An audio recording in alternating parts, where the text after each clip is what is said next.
What's up, bro? I'm good, bro. Energy seems a bit low. Pretty neutral, I think. Yeah, what were you saying just now about ice baths, man? I don't know. So many people just want to jump on trend and do everything. Like, okay. Like, I don't know when most people. When did you heard about ice bath? Heard about it or do it? Like, heard about it and then do it. Heard about it 17, 18, 2017, 18. Yeah, because I listened to I heard about ice bath when I was 19 years old, bro. It's like I just started MMA. I already started doing it back then. Like when I went to the States, they already have like a tub with ice and the just like the PVC tub. And after training, Dan was used to we go sit in it, get out. Is it your first time doing it overseas or? First time I ever did it was in the overseas because that's the first time I was very young when I went there, right? I was like 19 years old. Oh fuck, Yeah. bro. So I had like 2 pro fights. I used whatever documents I had from my job at that moment, even though I was getting paid very low. I tried to get a tourist visa for like 550 days for US. Whatever money. I think I made like, my second fight I made like about $2,000. $200 just went for the visa. And then $1,800 went to America. My uncles bought me the ticket, which I reimbursed him the money later on. Like after 2 years, I reimbursed him back. Went to America, stayed there for 6 months because 6 months only validity. Stayed there, bro. Got exposed to a lot of things. We learned a lot of things those times there. So I spoke to you last year. I got to refresh my memory again. Yeah. So 19 years old after your second pro fight. So Ben Askren was which fight? 20 years old, I fought Ben Askren the following year. Okay. So I think like I'm turning 21 that year, but my birthday haven't arrived. I fought Ben Askren on the 31st of May. 2017, if I'm not mistaken. Before your 21st birthday. Yeah, so I was still 20 years old. Yeah. Yeah, but by that time I already went to the States like 3 times already. Alone, right? You didn't. Every time I went alone, there's no way I had money to bring someone else with me. Yeah. Had you met your wife? Current wife? No. Your ex-girlfriend, they like to say. Yeah. We were together. Me and my ex-girlfriend were together that time. No, when I say ex-girlfriend, I mean like, people like to call their wife their ex-girlfriend. No. You get what I'm saying? No. It's just that something cheesy or some stupid No, joke. no. My wife will kill me for that, but yeah. Now wife, I met her in 2019. Okay. I met her in 2019. I married with her on 2022. Okay, Ben Askren fight was 2014, 15. 17. Hey, no. Yeah, no. 17, 2017. Yeah, for people 2015 I already went to America. Yeah, for casuals who don't know, Ben Askren, super notable his wrestling career, Olympiad. Also fought in the UFC, couple of fights. And let me give a better introduction. Yes, please. Okay, Ben Askren is an Olympian. And then Ben Askren was the Bellator welterweight champion before getting signed to UFC. Just so people know, all these guys who are becoming champion like Douglas Lima, Andrei Koreshkov, Ben Askren beat them ahead of time and then moved to one. Not only did he beat them, he kind of ragdolled them. Mopped the floor with them. Yeah. He was mounting them and punching them and screaming USA in Bellator. But of course, I'm sure Douglas Lima, Koreshkov, all they've improved leaps and bounds. Way more. Yeah. But they were like, it was his time, and he moved to one. He fought once and no one wanted to fight him after that. And I called him out when I was like, 20 years old. And I fought him. And I called him out because the promotion, the owner of the promotion came to me and I said, hey bro, you just won your 6th fight. Call him out. Oh, you called out Ben Askren in the cage, is it? In the cage, interview? Ben Askren, I would like to fight you. Something like that, yeah. Okay, wow. Yeah, you got big balls, huh? We have to try, right? Like, if you don't try, how are you going to make it?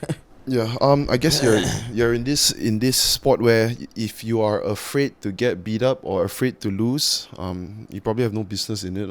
Yeah, I'm not saying like you should try to call out everybody you want to see, but at that time in 1FC he was the only guy to fight. So if you don't call him out, then there's no point in you being in the promotion. Bro, how long did you spend at 1FC? 10 years. 10 years. 2023. Last year was the last year, and then this year I'm out. So when did you guys officially part ways? This year, April, they officially released me, and then I went and fought for a couple other promos. Actually, 1FC lasted for 10 years. No, before I got signed, 1FC already had 3 years before that. So 1FC is more than 10 years, I think. Yeah, it's actually a long time, man, for fight promotion. People who don't know, like fight promotions, right? Apart from the UFC and Bellator and, yeah. Now also PFL. no, PFL is still fairly new. We haven't reached 10 years. They are not good even- enough to buy Bellator, that's all. Yeah, but for people that don't know, right, like in the fight world, right, is you run out of business, man, after a couple of years. Kind of. Yeah, that's the reason why UFC is like they're trying as hard. Of course, if they had it their way, they monopolize the whole market. For And sure. they have a big head start lah. That's why they're able to Yeah. to be so, as successful as they are right now. Yeah. So you officially parted ways with ONE FC when? April 28th or April 29th, somewhere around there. What happened? I went to work in Bali for one of my buddies. His name is Jani. He used to fight in ONE as well. So I went there and we were like training as usual, and then he said, "Hey bro, maybe you want to try and ask for a fight somewhere else, and then that could be a way to get out." My contract already expired with ONE, and then he's like, "Yeah, let's try and get a fight." Sorry, why did you want to get out? Because the Just be honest, bro. Now that you guys are no, part I know, but I still can like. There's a chance where I highly get sued by them, you know. Oh, really? Right, guys, if this is your first time listening to this podcast, or maybe your second time listening to this podcast, if you're an MMA fan, definitely you want to subscribe to this podcast. Or if you just like this podcast in general, hit the like button, hit the subscribe button, leave your suggestions of who you want to see in future podcast episodes, thoughts about this episode, and enjoy the rest of the episode. Yeah, You like think so? I cannot say a lot of things. As much as there were good days with them, I think towards the end of the contract or my time there, I wasn't getting much fights with them. Even though they were throwing shows, I wasn't getting much fights. I had to fight in Lumpini instead of the main show. So like if people are thinking like, oh, this is the place to go, I personally say, don't just go fight some other promotions around the world. There are tougher guys to fight, and Bro, it's also not only you that weren't Says getting this, fights. yeah. It's a lot of other fighters, yeah, bro. that's why I said that. Yeah. Most, I guess, more recently there was this fighter RDR. Yeah, Rene de Reina. Yes, Reina the Reader just won his UFC debut. In his post-fight interview, he was talking about went hard, man. He just straight away said, people who was thinking about going to ONE FC, don't highly recommend. Don't. It's a bad time there. Yeah. Yeah. Well, what do you think the issue was, man? As much as I can, I know most of the issue and what is going on. I think I cannot say a lot. I cannot say a lot on camera. Maybe off camera as a friend, I can tell it to you. Sure. But like on camera, no. Man, it was really very stressful with them. You know, like I would say, like I always thought like I'm going to fight soon, but it was always never. But did they give you like did they keep in touch with you and say like, okay, coming up soon or something like that, or?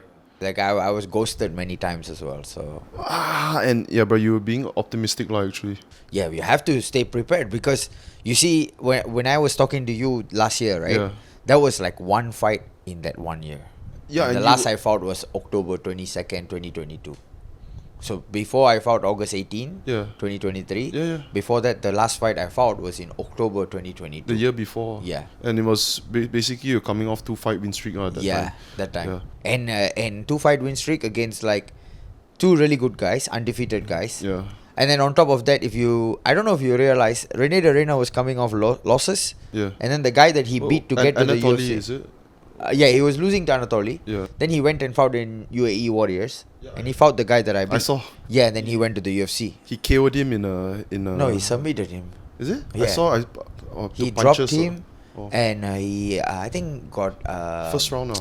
the arm triangle. But before that, how come you didn't you didn't think about leaving earlier, or you couldn't? No. I wanted to leave earlier, even though like before the fight in August 18.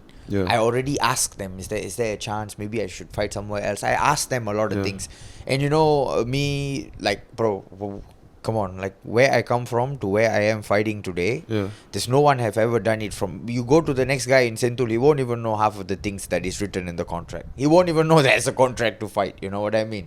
So like I had to like find people to educate me about the contract. You know, thank God I had like really good clients. Like I teach PT, and I always ask them, you know, hey, can you help me? Can you help me? They took my contract, they revised it, and they say a lot of things. Then I came to an understanding of like, oh, this is how it works. Then I'm like, okay, let's try to speak. A lot of things in the contract is like, I cannot say anything. You know, I cannot go against it, I cannot argue, nothing. So it's like, I'm following the law, you know. So how come they were able to release you? Because the contract expired.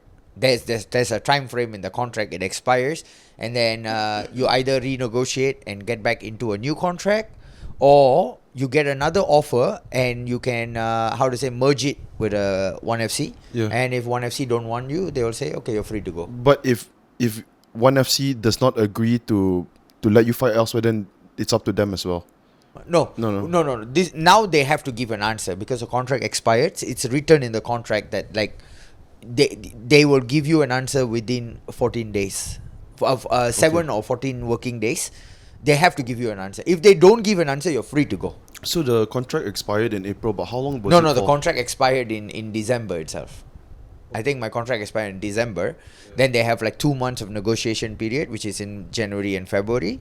Then after that, it's 1 year matching period. That means the 1FC still have an opportunity to honor whatever is in the contract. Okay, Right. it's like give them chance to give you fights. Yeah. So we have I think I had like 3 or 4 more fights in my contract, and then almost all the contracts are like this. So if like any fighter is coming out saying like this and that means they never read the contract. That's their problem. All the contracts of one are like this. Okay. Yeah. So you can just take this contract and then you can read the contract, and then another fight organization can offer you a bout agreement. They don't not necessarily have to match with what one gave you. You know what I mean? Not necessarily. If one don't want to match it, they will tell you to go. So they'll buy. That's it. That's what happened. But I begged them. I'm like, please give me an answer. Then I made the other promotion call one and say like, I'm no longer a fighter. My contract expired. Just release me. And then one is like, yeah. They called me. They were really nice to me, you know. And they The said, final conversation. yeah, the you conversation. We are in good terms. Like I don't have bad blood with one. Okay. The matchmaker is like, I still text the matchmaker. It's like, hey, you want me to fight? I'm ready to fight. I always ask them. Okay. So, So- basically, if they are willing, they're Yeah. able to give you a fight. You still up Yeah, for I it? still fight. You know, I'm a cash fighter at the end of But the now day. you have the privilege of also going the Yeah, freedom now I of- can fight anywhere I want. Yeah, which is way better, bro. Like I probably can fight until what 35, 37. I want to rack up as many fights as I can. I don't care if I win or lose. At least I will have the amount of experience. So the next time, maybe if my son want to do it, I know how it works. When I spoke to you in last year, maybe I think December. Yeah. Yeah, you actually told me then you're gonna head off to Bali. You know, Yeah. a new adventure there. And then Yeah. gonna be working for a new gym, training over there. Yeah.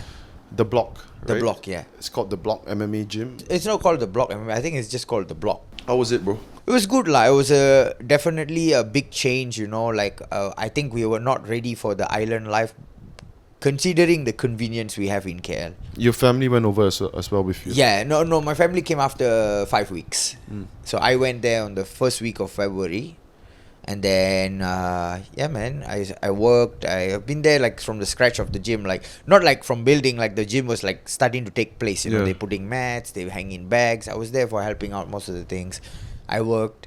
They were super professional. They paid my salary on time, everything. But I think a lot of things wasn't convenient for us. You know, even though I was making a good salary, the cost of living there was really expensive. The The rental? Bali, geez, rental was off the roof. I couldn't even afford to stay in like a proper housing. Okay, so it's Bali, but would you say it's near the hot areas where all the tourists and shit? No, bro. Like, I have no idea how big is Bali. so the gym was in Pereiranan. Pereiranan is like away from Canggu. I have no idea, but yeah, Bali is. Yeah, I know Canggu and so most of the hot areas are like Canggu, Seminyak, Kuta. These are like the hot areas in tourist Bali. spots, Yeah, the tourist spots. Canggu is like overpopulated. Pereiranan is growing. It's becoming the next Canggu. And then they have Cemagi, Sese, and they have so on and so on, Mungu. Sure. I had to live all the way in Tabanan. That's like closer to the mountain. It's like another area. Like I had to drive from the gym all the way to like a local housing area, and we were staying there. Like it was like a 30-minute ride on the bike, 30 to 25-minute ride on the bike To get to the gym? to the gym every day. And then the traffic in that Canggu area where the gym is was a disaster. Every day was so stressful getting to the gym, bro. The traffic is just crazy. Even though I lived so far away, I'm on a bike, bro. Wait, motorbike or bicycle? Like motorbike. Yeah. Yeah. It took me like 15 minutes to get here from Metro Prima to TTDI. Yeah. Super simple, right? Like no, the cars also will move faster than that. Uh-huh. You know, that it's only like 6 to 7 kilometers from where I stay Yeah. to the gym, but it takes 25 to 30 minutes where your bike will stop. stop, move, But stop, okay, so move. I mean, when you tell me that motorbike have traffic, right? A big plus of people riding motorbike in KL is because motorbike can escape a lot of the traffic during Yeah. rush hours. Yeah. You couldn't do something like that. No, bro, it's like a bunch of crazy white people on the bike that don't know how to drive sometimes, and then the roads are like so small, or everybody's just jammed, bro. Bro, you will see like a jam with just bikes. There's not even cars sometimes. Okay, so it must be small, super congested roads. Yeah, super. It's like the road outside your house, like the two lanes. Yeah. It's smaller than that. And then there's two rows, one and go, one come. And the whole Bali is something built like that. That's not much highways and stuff, right? Ah, okay. Yeah, so that was one of like the main cause. Like, it was super stressful. And then when we live like we never managed to like rent like a villa or like a housing area where the foreigners Where did you live. stay? We lived in Tabanan in like a housing area with the locals. Mm. A regular house with 2-bedroom. Like a normal terrace house, is it? No, bro. It's like a cube house. What's a cube house? It's like my master bedroom can only fit a queen size bed and a cabinet, and that's it. The cabinet is next to the bed. It's like it's a queen size bed and the cabinet is touching the bed. Then you can enter from here. You jump on the bed, you sleep, you get up. That's it. Nothing else you can do in that. So that's my room. Then my son's room has a baby cot and his stuff, and have a little bit of space where he can play around. Wow, your So, son like, has his own room. Yeah. He's 1 year old, guys.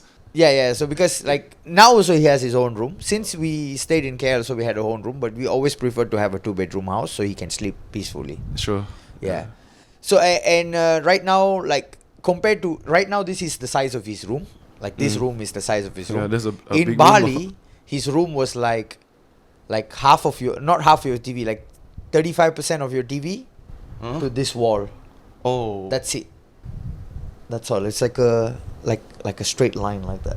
Yeah, well, thankfully he was less than 2 years old only lah. Yeah, that like time. so, like we were happy that it was a growing stage and there was no aircon in his room, just fans. How much was the rent? Let's say if you What convert for it. that shitty house that we were staying? Yeah. We're paying close to 2,000 ringgit. What? Yeah. Why? Like, is it normal or you know what I mean? Nah, it's like super. Or you got a super bad.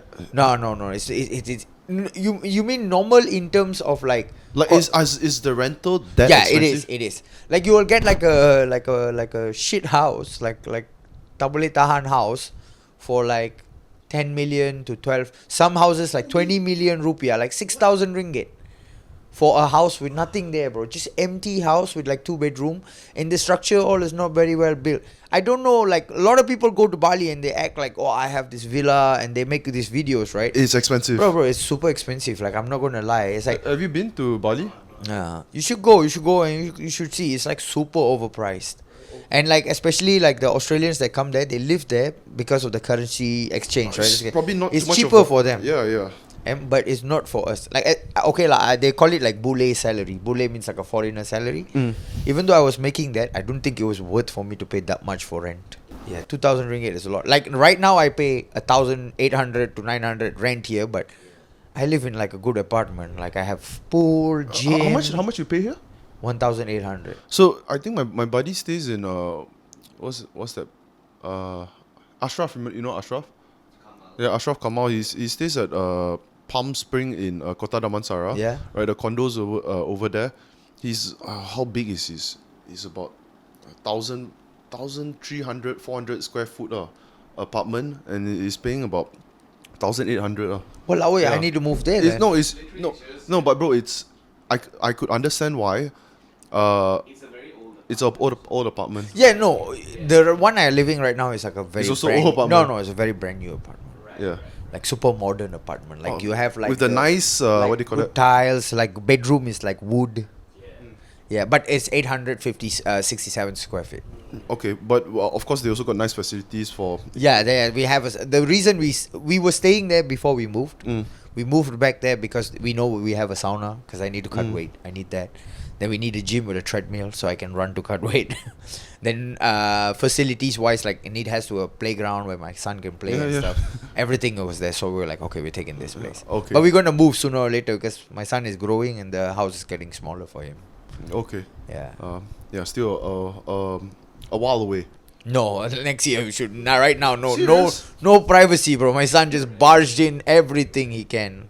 I think you went Bali a couple months. Then you took a fight in June, is it? I took a fight in May, and then a month later, I took a fight in Russia in June. Okay, Like two fights back to back. Okay, let's talk about the UAE Warriors fight first against Sulaimanov.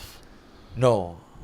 Yeah. Sulaimanov? Yeah. Ali Bek Sulaimanov. Ah, yeah. You forgot your- correct. His name was Ali Bek. The first name was. Yeah. So, actually, I was supposed to fight a guy named Imam Shafi Mukhtarov from Khabib's gym. Oh, okay. Yeah, he used to be the Eagle FC welterweight champion. Oh, really? Yeah, he used to be the Eagle FC welterweight champion, and they put me to fight him. So I took the fight. I went all the way there. So UAE Warriors is like a very good promotion. I think everyone in Malaysia who's trying to fight, I think you should try and reach out to promotions like this to fight. You know, because if you want to build a career, you won't make $1 million. Don't dream of making big money. Just text them. They treat us super nice. They flew us there on a plane from Professional. Bali. Yeah, professional. They flew us there on a plane. Me and my corner man. But I think they flew us in kind of super early. They flew us in there for 10 days, which is something I didn't expect. But also it's not something you would complain about, is it? Personally, I would, because like I didn't know, and me living with my family in Bali, I would like to get out and come back quick. If it was in KL, yeah, I want to leave for 10 days. I can see Abu Dhabi and everything, So I guess looking at it from the promotion's point of view, Yeah. if they do that, they're just I guess trying to give you guys more time to get ready in the In Bali, adjust yeah. adjust to the no I mean like in Abu Dhabi, yeah, my bad. yeah, so they're doing it for the better of the fighters. And when I went there, right, like we had a lot of time to kill, and I was like making weight like ahead of time, and everything was going well. I went there. What was and your weight cut like? It was okay. It was very smooth because like I didn't know the system, how much I can cut, and I didn't know What how was to. the weigh-in? Sorry. The weigh-in was on Friday, and No, the I mean fight what was the weight? 185. 82. 182. No, 82. So it's less than 180, somewhere around 180, 182, somewhere around there. 82 kgs. Yeah. And how much did you had to lose? I flew there. I was 89.9 kgs. Okay, so about 15 pounds. 15 No lah, less than 12. No, I was 89 kgs on the dot. 88.9 kgs. When I land there on Sunday, Yeah. the weigh-in's only on Friday. I had like 6 days to go. It's Okay. easy cut. Yeah, On the day that I have kgs. to cut, I never even cut. So Yeah. everything was the day before already. No, like because I'm so used to the 1FC system, right? Yeah. Where I have to stay hydrated and make weight. So usually because of that, I would bring my weight down super low and I'll start cutting later on. Like I'll cut on the day of the fight, on the day of the weigh-ins, I'll chug some water.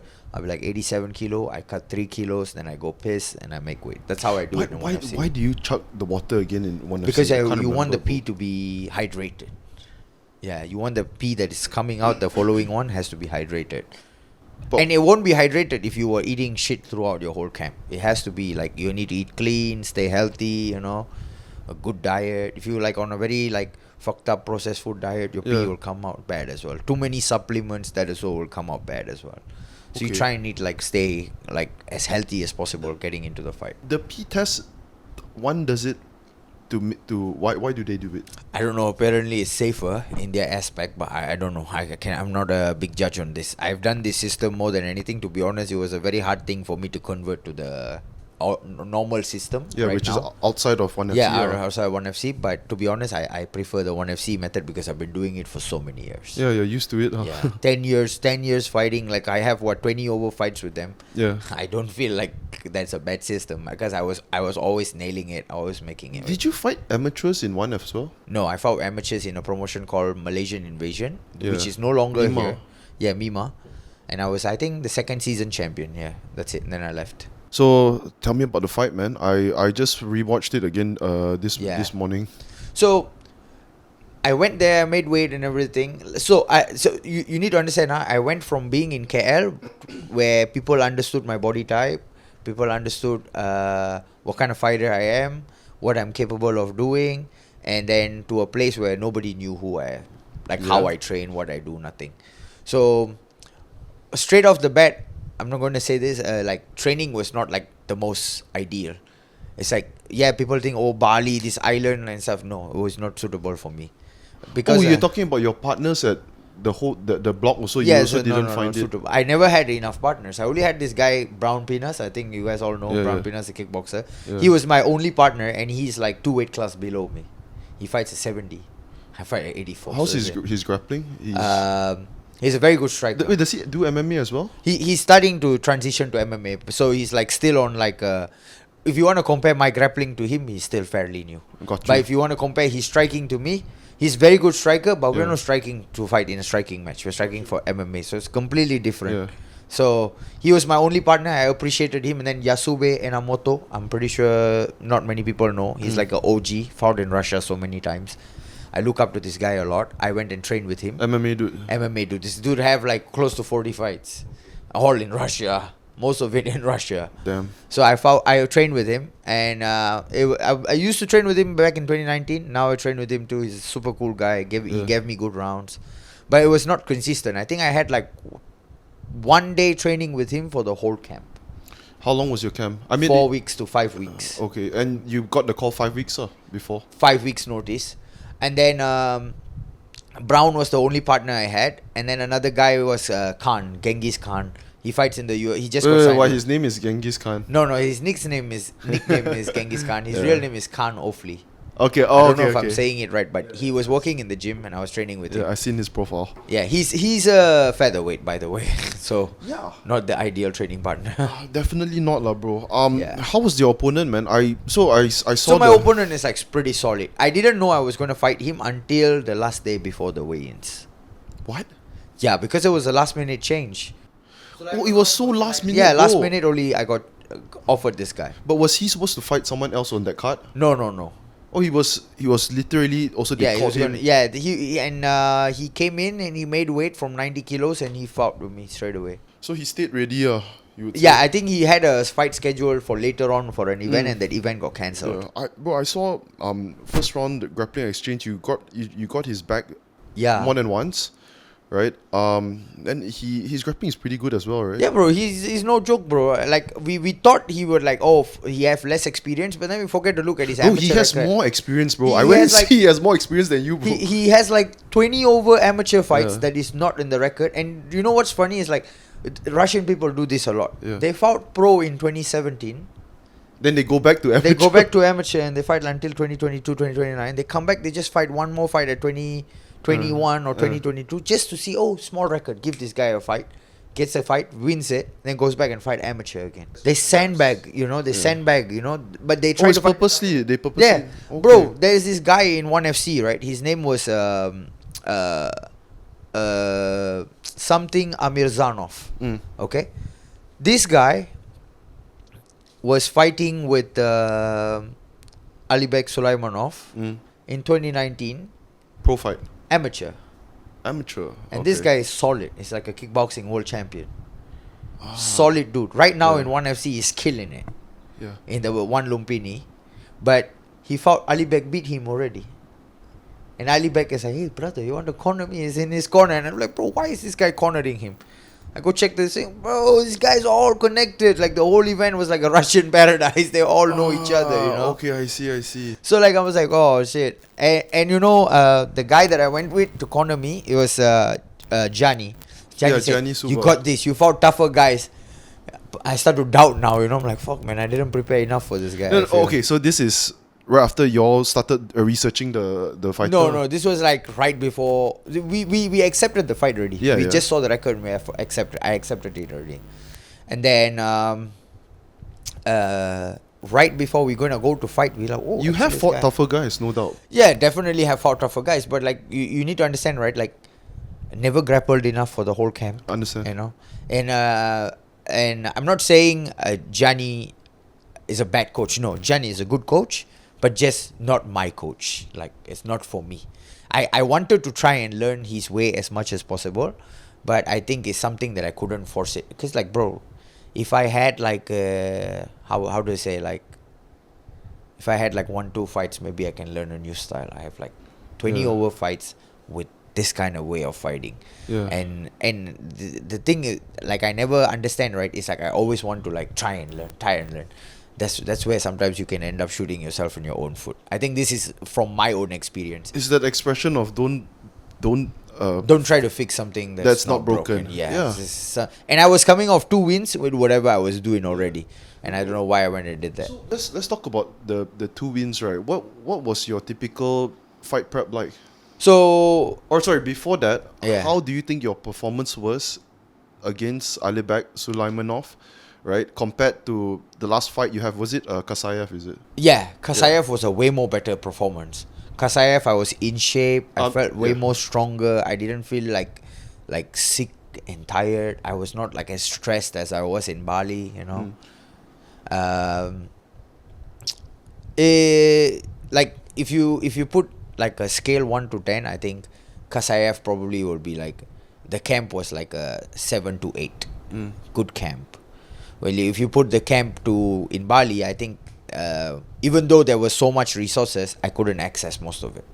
What do you mean by so much resources? Like Like there were other gyms you could have gone and trained with. Okay. But because of me working with the block, there was a lot of hiccups here and there. Okay, you can't just go over there and go to other gym. You've got your what do you call that, responsibilities here as well. Not only responsibilities. The going to other gyms would have cost me a lot more money. Okay. Yeah. The gym would have cost me more money, and I think a little bit of conflict was going on between them, not me. There's something like, some politics. yeah, if you are a fighter and Yes. you want to get work in, right, you don't want to be in a place where it's like a team, you know, like, oh, this is my team, that is my team, that's my team. Now you know definitely you cannot be accepted at a lot of places because you come in from this gym specifically. You try to not take part in the tribalism. Yeah, but I'm obviously part of this gym already. Yeah. So I'm working here, and people know I'm working here. They're promoting me on their pages and stuff. And Is it I because of didn't a feel money? good. Sorry, the money thing. I don't think it's money thing. I think it's about business. It's And money. I also think it's like they had some conflict between themselves, not me. They always say like, oh, I have no issues, this and that. Trust me, if there's no issues, everybody would shake hands and be friends. But no, since I went there, I could see everyone that was friends no longer like communicate the same way. And something like being an adult, like I start to see, you know. And bro, obviously I'm going to keep my mouth as shut as possible because I'm in a country where I don't know anybody. Yeah. You know, people cannot come and like, if you haggle me here, I can find some guy in Sentul to sort you out. You got some Trust me. buddies. Yeah, we got buddies here. Yeah. But if you haggle me there, you probably kill me, and on top of that, I'm there with my family. Yeah, you're just there. So I try to keep my mouth as shut as possible, and I see how I can benefit myself for my fights, and try to help the gym as much as I could. I was working, and I couldn't go train here. The guy's membership for the gym per month was like 1,000 ringgit, bro. You're talking about another gym in Bali where you would think that they have better training No, partners suitable there for- are some other gyms that had good training. I'm not gonna lie. Yeah. Our gym was still up and coming and still developing. You know, you cannot think like A big problem was just lack of training partners. And then you lack of training partners. Yeah, and you would if you did it the ideal way, you would have gone to the other gyms, but you just weren't able to be weren't able able to, train with the other and I think it's also because of the conflict that they had. partners. Let's just not name the gyms lah. Sure. But let's just put one is X and then one is Y. Okay. X gym is, I've been to this gym before and I've trained. Y is the gym where my boss from the block used to be part of. Just put it that way. Okay. Okay. so So Y no had enough guys my size to go and train with, and Yasube trains there all the time. And Yasube personally go tell me, it's like, hey, if you want to come train there, it will be better for us. Yeah. I'll be there more often. I wanted to go, but I was 100% sure the owner wouldn't have been happy me coming there at that time. Yeah. But by the time I wanted to leave, I spoke to him. He said, it's all love. If you want to come, you come. I have no issue with you. But you're leaving. But I was leaving. I said, I'm leaving. You know, too if little- I ever come back, I'll come to you and train. I told him. Okay. You know? Too little, too late. X gym, I used to go and train there for Akiyama fight. Let's just put it that way. Okay? And they all have kind of like that thing going on there. It's like a community, bro. Like, oh, this is my gang, this is my gang, this is my gang, you know. Bali is like a cowboy town, bro. Anybody can do anything. You know. You can just build whatever you want anywhere. You can like behave however you want. Nobody's gonna catch you. these boys, the gym owners, are they local Bali dudes or they're foreigners that No, came all over? are foreigners that came over. Yeah, the MMA scene is Yeah. all foreigners that came over. Yeah, exactly. And I'm not saying like, oh, for the guys who want to go to train, I'm not saying it's a bad place. You can go, you can try, but it's just not for me. That's all I'm saying. You know. But if you want to train for fights, I think you should find the right gym to help you. Okay. Yeah, bro. Back to the Sulaimanov fight, right? Yeah, Were you tired in the second round? a little bit. A little bit. I think it's also because like I had like when I moved to Bali, I had like a lot of issues. Like bro, food was bad. I was getting Bali belly all the time. I Bali fall what? Bali belly. What's It's like because in Bali you cannot drink the water directly from the pipe. There's like the water is like high in iron or some shit. Oh, I never heard of that. Bali. Yeah, so Bali. in Bali you cannot drink the water from the tap. You can't even use it to brush I your mean, teeth do you sometimes. do you drink water from the tap in Malaysia? Kind of sometimes. It's not dirty. Yeah, it's You clean do as water, well? bro. I Yeah, heard, bro. I heard as Like well. when I used to grow up, all I used to do is boil the tap water and drink it. Oh no, I'm not talking about boiling. No, yeah, but we still drink from the tap. But like, do you just open the Yeah, tap got and drink? time. Sometimes you're thirsty, you just drink it. I do that. I do that sometimes. My mom wouldn't be happy lah. But yeah, I don't tell her. Bro. But anyways, yeah, Don't I worry, you always guys have the bougie life out here. no, bro. I just thought in Malaysia people don't really drink from the tap. I know. No, bro. Malaysia's tap water is perfectly fine to drink. Our government do a very good job. I think Okay. people should calm down. Okay. Yeah. Yeah. Somehow when I go to Australia, like my mom's like, yeah, sure, just drink all the tap water you want in Australia, cause Yeah, because it's whitewashed. yes, I don't know who really knows that. Who's Bro, you wanna... Okay, I'll tell you a difference. Drink your tap water here, and then fly over to Bali and drink that tap water there. You probably won't be the same after that. the taste itself also is just different. Bro, you drink the water, you're gonna get like bad stomach, bro. It's like drinking water in India, lah, bro. Yeah, in India you cannot drink tap Yeah, water. you just can't, man. You Yeah. get fucked up, bro. Yeah. Yeah.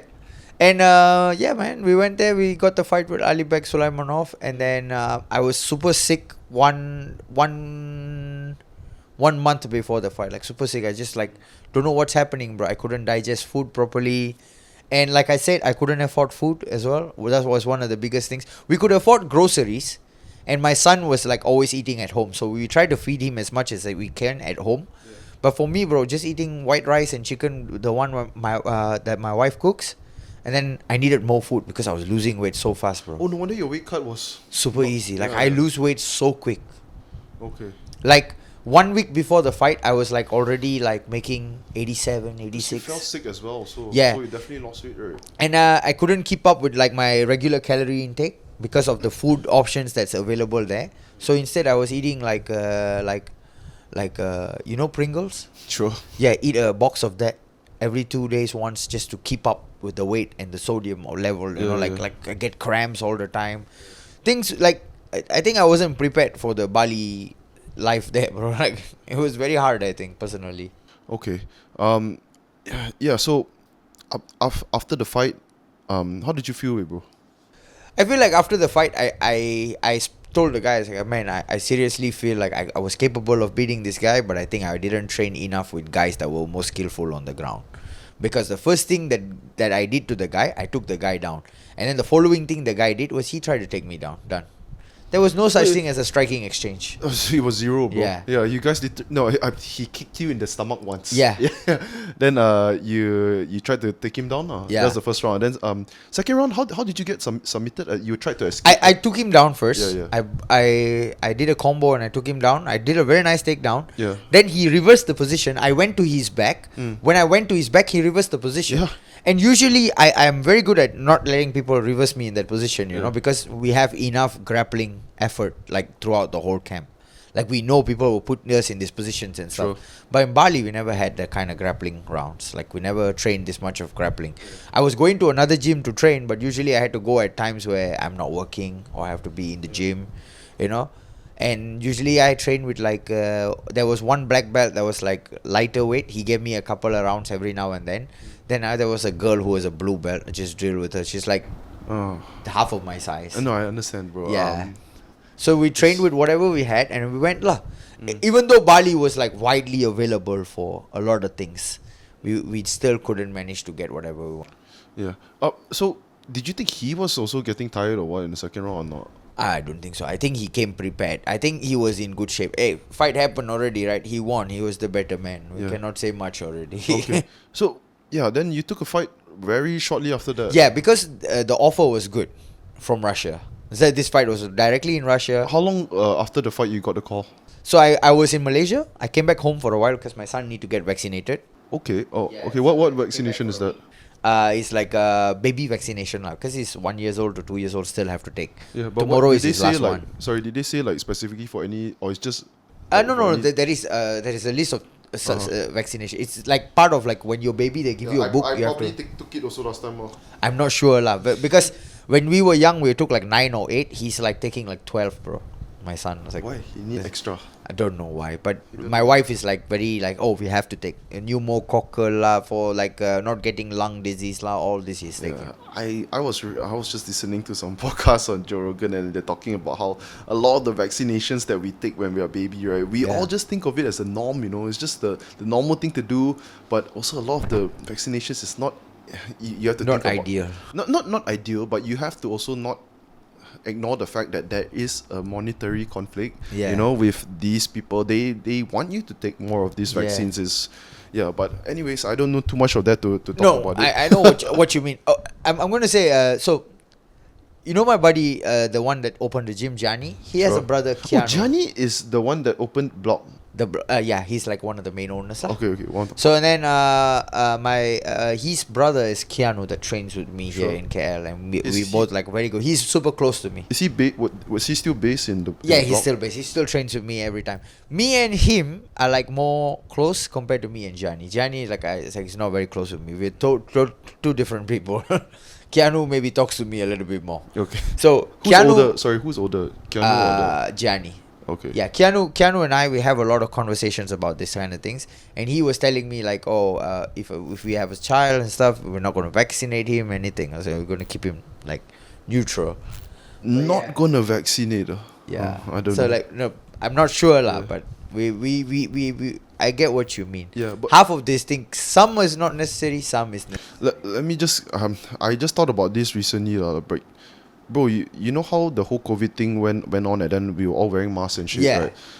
Do you like now? There's still more people wearing masks than ever before, pre-COVID. Don't you realize? True.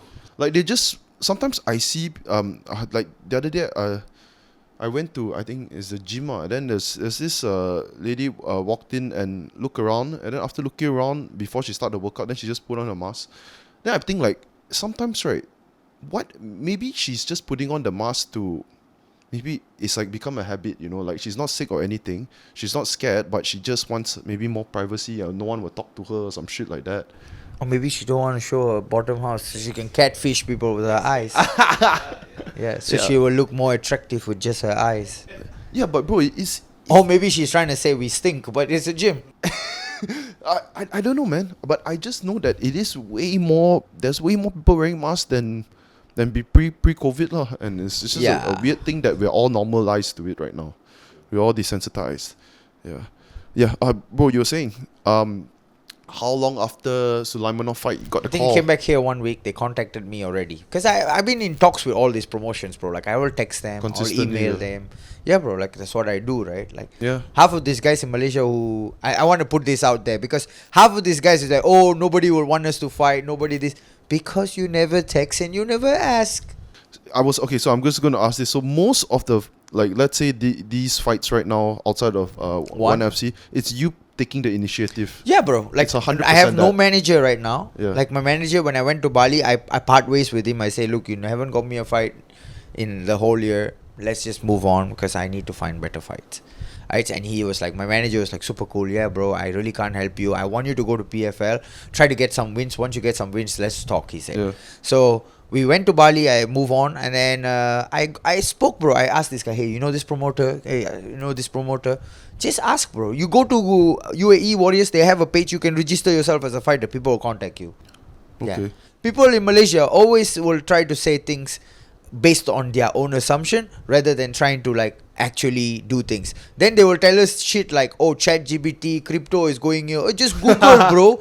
I'm like, bro, why are you trying to chase 1% of the earth when you can do all the regular things which is within your control? Okay, they're hoping for a scout to reach out to them. Or Yeah, some shit like who that. are you to reach out? Yeah, but you think about the competition, you know, around you, like how many people Yeah. are around you, and how many people can the scouts actually look at? You know, Yeah. they don't know every fighter. And you know what's the worst, right? They will always say it's like, oh, people, Malaysia dying scene. Malaysia is not dying because nobody in Malaysia tried to reach out outside to fight. You need to text. Hey, look, this is my amateur record. Can you think you have a spot for me? Yeah. I will fight. Can you do this for me? Can you ask, bro? The You're not- promoters want one for sure. You're not, let's say like, if you're an aspiring young fighter, Yeah. MMA fighter here in Malaysia, obviously everyone wants to go to the UFC, right? Yeah. Obviously. And you're not gonna go to the UFC just by taking local fights. That's Definitely not. That's a the thing. fact. Like, no matter, let's say you get 10 KOs in Malaysia, you might not still. Okay, what's gonna happen likely is a scout will bring you to another promotion before you get a UFC call. Definitely. Yeah, so you have to fight in uncomfortable places. And you know what is the worst, right? They are waiting to get signed by a management. I'm not saying management is a bad thing, but you're not ready for a management. What you gonna make? You're gonna make what? Your first fight, you're gonna make $2,000, 8,000 ringgit, 20% to your manager, gone. Bye. 400, but that's a lot. Yeah, bro. 20%, 400, 20% to your manager. You will 2 months later you will quit your life because you will say like, oh, MMA is not for me. Cannot make money, cannot feed my family. My buddy has this job vacancy. Maybe I can try working on his company. Yeah, I'm like, bro, it's all about building skill, bro. Like, it's building a skill rather than you trying to like make money. I'm like, and then keep the. You know who's doing the damn thing right now? He's not in MMA though. Johanna, right? Yeah, but it's also because he fought for so less. You know what I mean? You mean what the pay? Yeah. Of I'm course. pretty sure when he started fighting the first few shows in Yeah. Lumpini, they paid him nothing. But now if you're talking about Now he's money, making money, If right? you're talking about money, he's doing well for his age, man. Very well Yeah. for his age. Yeah. Also because he has the promotion that he was in. Yeah. Also did do good job in bringing him up. Yeah. Yeah. He lost his 2 fights ago. He lost his No, one fight ago he lost. his last fight he won, and the the fight before there, that he lost. Yeah. He lost that fight. Yeah. But I mean, he's young, bro. Yeah. Yeah, like I say, sky is the limit for him. You also need to understand he have like a very supportive parents, very supportive family. Oh, they're all in the. The whole family runs like a gym and everything, you know, like it's. But look, saying that, I'm not going to take anything away from him. Other guys can not look at that and think, oh, you're not going to make it. No, bro, you can still make it. You just have to put in the effort to go to the gym. Bro, let's give an example. We got TJ Dillashaw, Okay. right? He was never really a former UFC bantamweight champion, two-time if I'm not mistaken. I think you shouldn't go there to the level of guys Yeah. of TJ Dillashaw to compare. You should just look at the local guys around the scene, Yeah. and then you see who made it. That's it. So, sorry, I wanted to point out that TJ also joined MMA. Yeah. He had no experience at all, zero. He has wrestling experience. I don't think so. Did he? He had wrestling experience. Okay, maybe yeah. wrestling, but he did the whole MMA thing quite late, man. 21 or something like that. Yeah, definitely. Yeah, it's very late. You need to understand, like in the US, most guys wrestle for a longer period of time because it's like a passion thing, right? Wrestling is like our badminton, something like that. Yeah, but I don't think you can play badminton and go to MMA. No, I mean because you think about it, the wrestling is a big thing because in all their schools, right, it's one of the biggest sports in their schools. Yeah, but badminton isn't a sport in our schools here. It is what, like MSSD, MSSS, you know.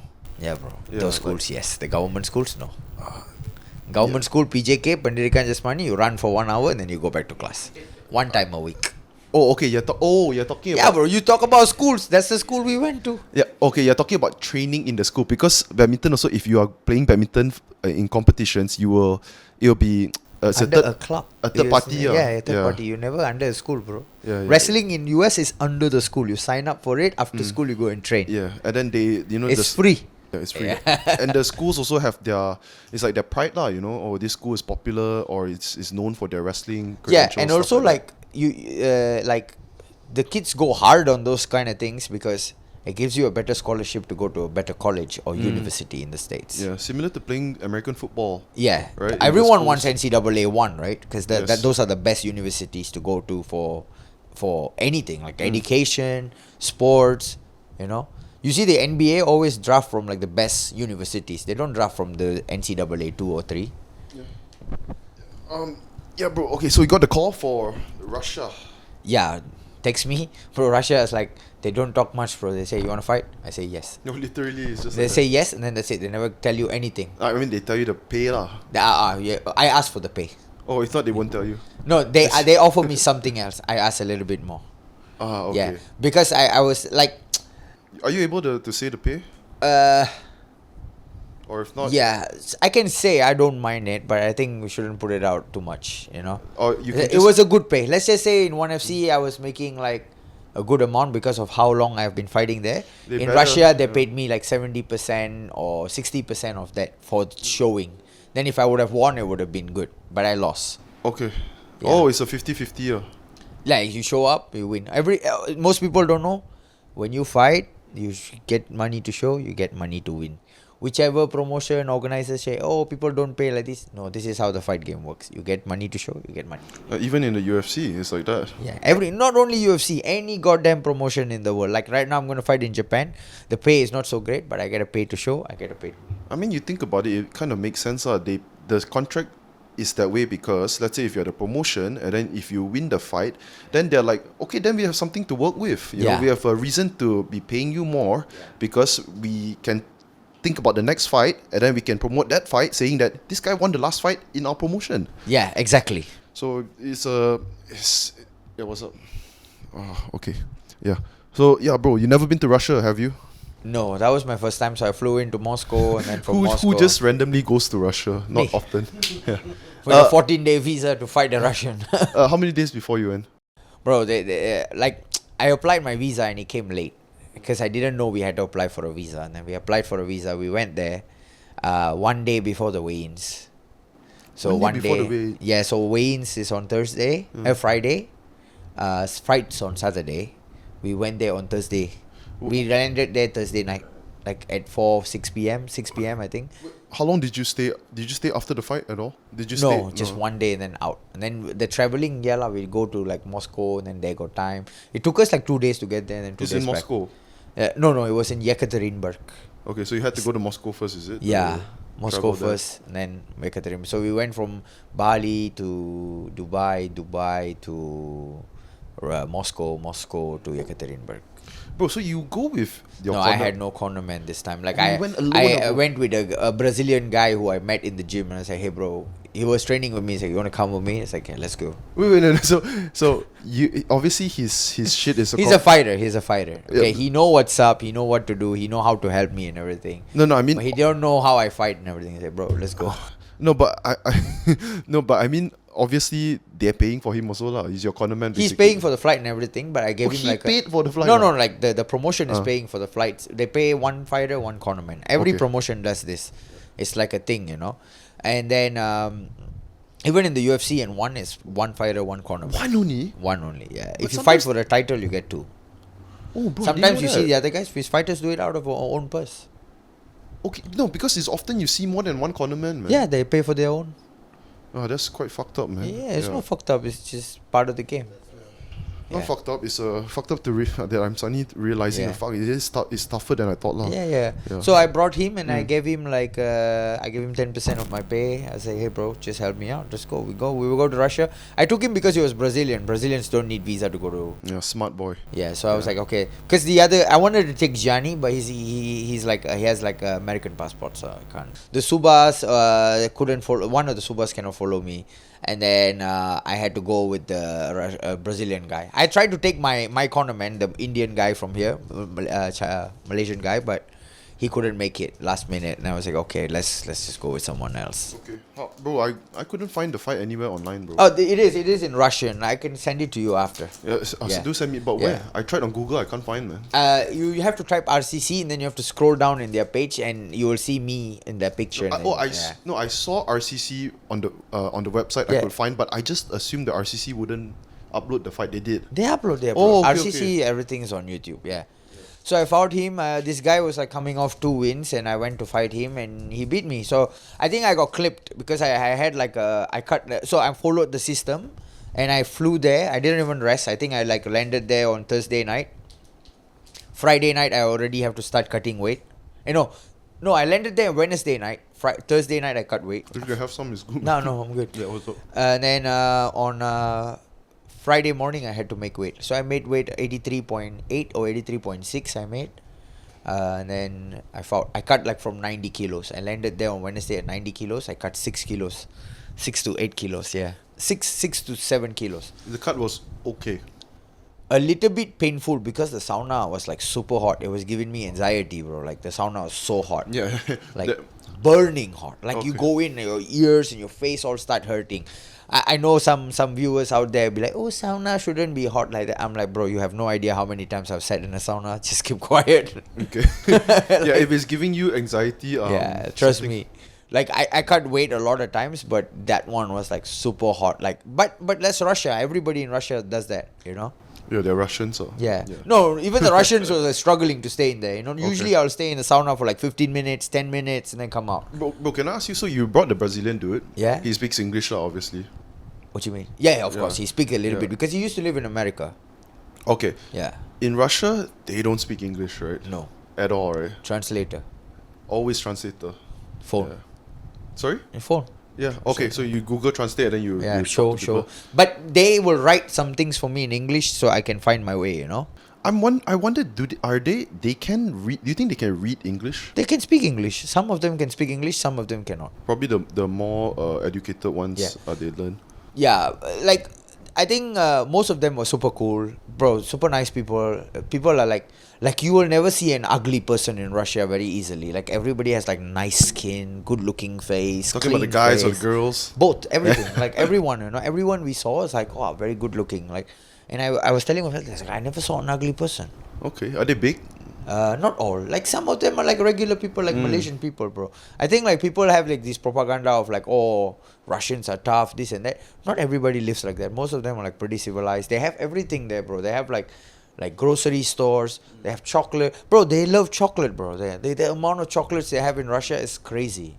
Okay. The place you were fighting is what area? It's called Yekaterinburg. Yes. Okay, these guys who run the promotion is called RCC. They are a super cool promotion, bro. They're super professional. The gym has like multiple floors, and they have an arena at the top of the gym. Oh, it's a gym for the promotion. Yeah, Okay, so we went upstairs, and they sponsor a lot of guys. Peter Yan all is sponsored by them. You mean before he got into UFC? No, or- now also. They have pictures with Peter Yan and stuff. Like, okay. Oh, you mean in the gym they? Yeah, wait. I just show you. Oh shit, man. The matchmaker. Yeah. Not the matchmaker. The guy. Yeah, matchmaker. Yeah. The matchmaker of the promotion. Let me show you. Wait, let me see. Do you know which This si- guy there. That's the matchmaker. And this is on his WhatsApp. Okay. Wow. He's with Peter Yan. He went all the way just to support Peter Yan. Do you know which side of Russia this is? Like which part? Northwest, east, south? I think it's like closer to the other side because like it was like 3 hours back from Bali time, and the sun never set. Sun set at 10 p.m. What? Came out at 4 p.m. Yeah. The sun came out at 4 p.m. Yeah. So when you wake up in the morning, 6 until 4 p.m. is just dark. No, the sun never set because at 10 p.m. the sun sets and Yeah? then it comes back on at 4 a.m. Oh, 4 a.m. not 4 p.m. Yeah, Okay, so my okay. bad, my bad. Okay, so their what do you call it? Their night time is just 6 hours. Yeah, 6 hours. Okay, it must. Okay, what's the temperature, bro? It was like 18, 20. Yeah. Oh, it's not that cold. Must be Yeah, the it was- summer. It was nice. It's during summer. Yeah. Yeah, dude, I see like those places in the northern Russia, right? Some people they just live every day in minus 20. Yeah. Yeah, it's crazy. And then you see videos, right? These dudes like they're just living in the ice, and then there's a bear just sitting next to them. You know, Wow. they're just chilling with the bear, a wild bear. Yeah, crazy Russians. They swim in Yeah. the ice lake or some shit like that. I don't think that's how it is. This place I went is like very nice. It's No, super that's why I nice, said that's like our stereotypical Yeah, view of of Russians. You Russia, know, yeah. we will watch like some sort of reels on YouTube, whatever. Then they're doing just crazy stuff, lah. And you can't change any money in Russia except dollars. US dollar. Yeah, you cannot take any other money and change there. They won't give you anything. So you changed money before you got No, I had a lady friend, and my wife also know this lady. So we are good friends with her. She's Russian. She's from Serbia, and she gave me her debit card, and then I gave her Indonesian rupiah, and then she put money in her Russian bank account and went to the ATM, and then we took out money and used. Okay, so you already knew this before you went there. Yeah, I had made every research possible to go to Russia. Yeah, if not, you go there and you're fucked, and then you have to fight some dude. Yeah. Yeah. Yeah, so you were saying the fight, how was it, bro? I didn't get to watch it. You got clipped? I went in, the guy, we were moving. I tried to throw a jab, or I tried to move to the left. The guy threw the 1-2. Oh no, 2-1. He threw the 2-1. He blitzed in 2-1. I got clipped with that. I dropped. I got back up. And then I rushed in to shoot because I was like still a bit wobbled. Yeah. And then he defended. And then he went to took my back. He kneed me in the thigh and stuff like that. Then I turned around. But bro, to be honest, right, all these things are happening. I'm aware of it, but I never felt like I was fighting, you know. Like I felt like it was not nice being there.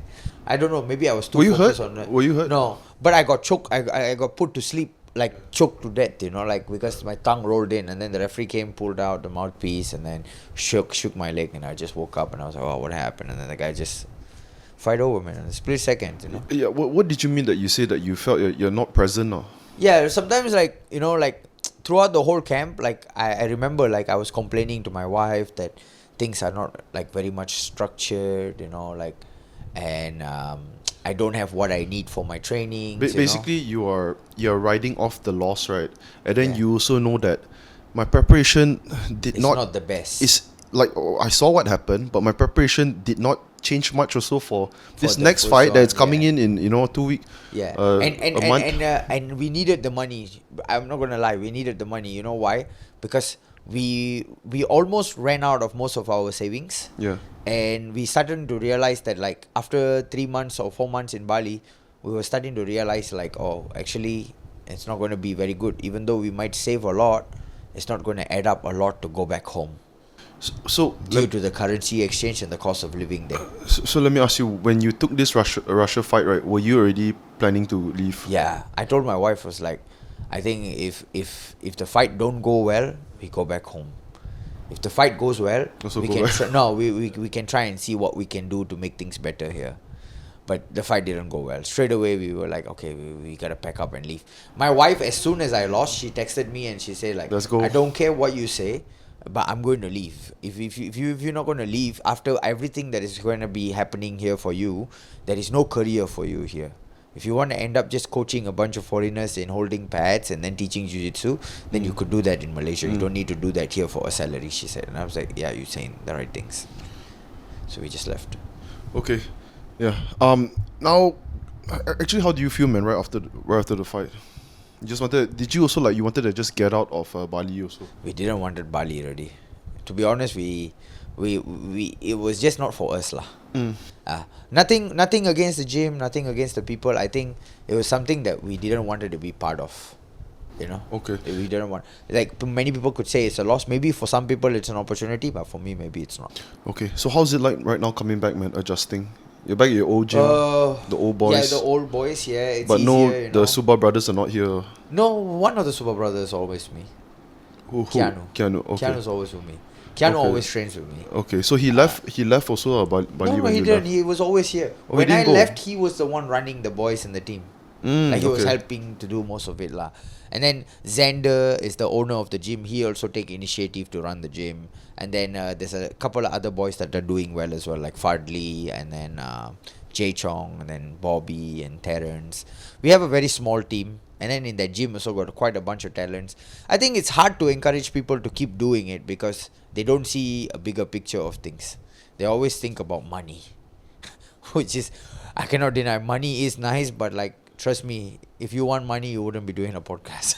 Yeah. Yeah, No exactly. shit lah, bro. Yeah. You so. Yeah. No, bro. It's always like that, right? Like it's Yeah. when you're younger, right? You pursue it, you know, and then after that, you start to. The reason why is because when you start to get a bit older, 24, 25, all your buddies are working already, right? That's when the comparison starts to set in, and then it only amplifies as you age. You know, it gets Yeah. more and more, and then the pressure gets more and more. I think the pressure gets more and more, not because of what you actually need or what is your means, like what you need actually to live. It's because you start to compare, you start to see, oh, other people have a good life, other people have a car, especially now with social media.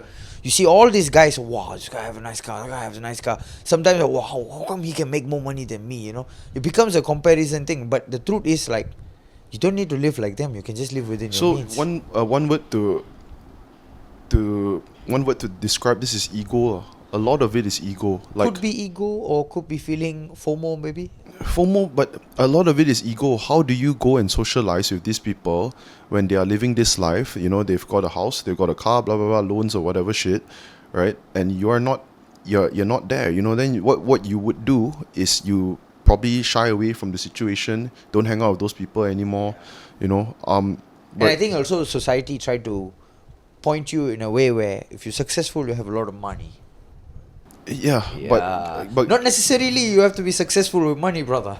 yeah, but bro, guess what lah? Another thing that people also hold very highly in their goals in not goals lah, but things that they would want to prioritize in their life. But I think that they often forget about it is happiness, right? Yeah. Let's not use happiness. Let's use the word contentment. Yeah. Right? Because happiness is short-lived, temporary. Contentment, you being content with the situation you are, the path that you have chosen, the possibilities of things not turning out well, being content with your life decisions and what you are pursuing in life. People often forget about that once they chase the money. Yeah, exactly. Yeah. So next fight. It's in Japan. Yeah, you never been to Japan. December 25. No, I fought in Japan before. I fought Yushin Okami in Japan. In Japan, December. What's the date? 25th. 25th. Okay, On we've Christmas. got we've got a month. Yeah. Yeah, exactly. So like right now I'm in camp. I've been training. It's been good. How long did your official camp start? I think started 2 weeks ago. But before that, I already know I was going to fight. When did you know? This Japanese promotion seemed to be very nice with me. They told me like start of October already. Yeah, they already told me. How did you get the deal? You reached out or they hit you up? No, this one they reached out to me. To be honest, Like I lost in Abu Dhabi, and then some lady contacted me from one. Previously, she used to work for one. She said, "Hey, they are interested in you. They want to see you fight in Japan."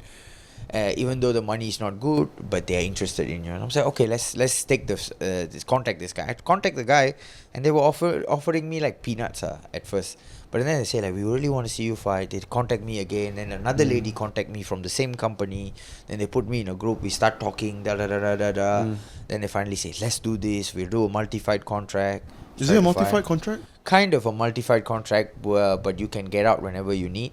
And then Okay, that's in good. between, right? Like there were other people offering me fights. Like this guy in Malaysia want to do an event. He was offering. Oh, me, local promotion. Oh. No lah, this guy is like a foreigner. He wants to do like a big event here. He wants to bring a big name from the outside promotions to do an event here. What event is that, man? Is it? I cannot say much yet because this is his promotion. I don't want to put a lot of things out. It's gonna be a lot of money. He has money lah to I'm invest. not sure because I spoke to him a couple of times. He was supposed to run a couple of other events, but didn't fall through. You know how it is, business, right? Yeah. So this time he's like, he really wants me to fight, and I say like, bro, I promised Japan I have to fight to them. And the fight was supposed to happen in October, and then I got pushed away to December now because the opponent got injured in the first one, and then I also was not feeling the best, so it was good lah. I think now the timing is better. Who's this dude that you're fighting? Fighting a guy from Korean top team. This is like one of the best. Is it Korean Zombies team? No, Korean Zombies team is called Korean Zombie MMA. Zombie MMA lah. This one KTT was where all used to be. All the ex-UFC stun gun, like all the Do Ho Choi, everybody used to be from there. Korean top team. Now also they have a lot of UFC fighters from that gym. Sure. So I'm fighting a guy from that gym who's like 6-0 or 7-0. Okay. Would we ever see you fight Jake Paul? No, I don't think so. No, bro, we're gonna. Of course, we're gonna talk about that also lah. I was wanted to wrap up this. Then we're gonna talk about. Yeah. So this dude striker grappler. He finished all his guys in the first round, but I've never seen him fight like a really okay. First round. Yeah. Okay. Let's do the math. Okay. Let's do MMA math. Sure. All the last guys he fought, only one guy has a record of 8-4, 8-5.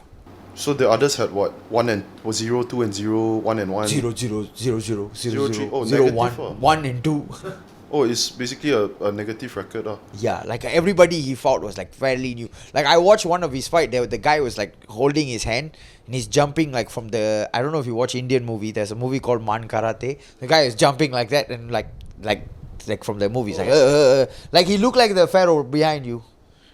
Like the guy was jumping like that to fight him, and he took the guy down and just smashed the dude. Bro, Yeah. you know sometimes you see some fights like that also in our local promotion, right? I forgot there was this viral Rage. clip. Yeah, do you see it? Not Yeah, Rage. yeah, rage. Is it Rage?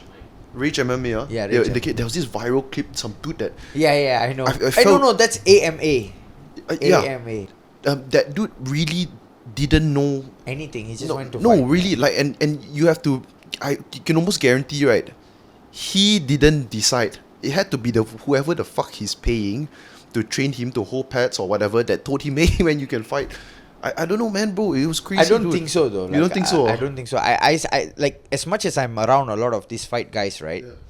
A lot of guys are pretty confident in themselves. Like they think like, oh, I can fight. Because they've never gotten beaten up in sparring, or No at man, least. look. When was the last time in the street? Like, okay, let's just say we go out now. Like we go out from here. Let's say we go to a mall. Do you think if we clash into somebody will actually throw a 3-piece on us? Of course not. Yeah, they will all be civilized. The most I've seen is Chinese people spit each other on the face, or Indian guys hit with a helmet and run here and there. What's that shit? The gentleman one by one, that dude. Yeah, You see the video? yeah, that's the most you Yeah. will see. Like I've never seen somebody like actually hit the guy. Get like, in a fist fight, like lah. on a fit fight. Like, and the fighters or the guys who are good at doing it will never do it. Like They will me never. or someone who's very well trained, who know what they are capable, will never try to fight these guys. You know what is? As much as I want to, I wouldn't. As much as you would want to. can Yeah, you- as much as like hardly I like. There are so many times I go out and like people will honk at me and people are like, oh, "Come lah, let's fight lah." God, man, bro. Yeah, People bro. do that, Like there was one time in Hey, tell me that, bro. like in McDonald's in Desapak City. McDonald's. Oh. Yeah, so we're going through a drive-through, and you know McDonald's have like the Desapak McDonald's have like the shittiest drive-through system. You go, you get the food, you pay the money. The lady don't have your food. She say, "Go wait in front." How to wait in front? McDonald's exit already. That's like Yeah, a main it's road. a fucking right? Like, drive-thru, so- bro. And there's like lorry and everything. And I'm like, okay, I wait in front. Another guy comes behind me, a Merc. Indian guy with a Chinese lady in the car.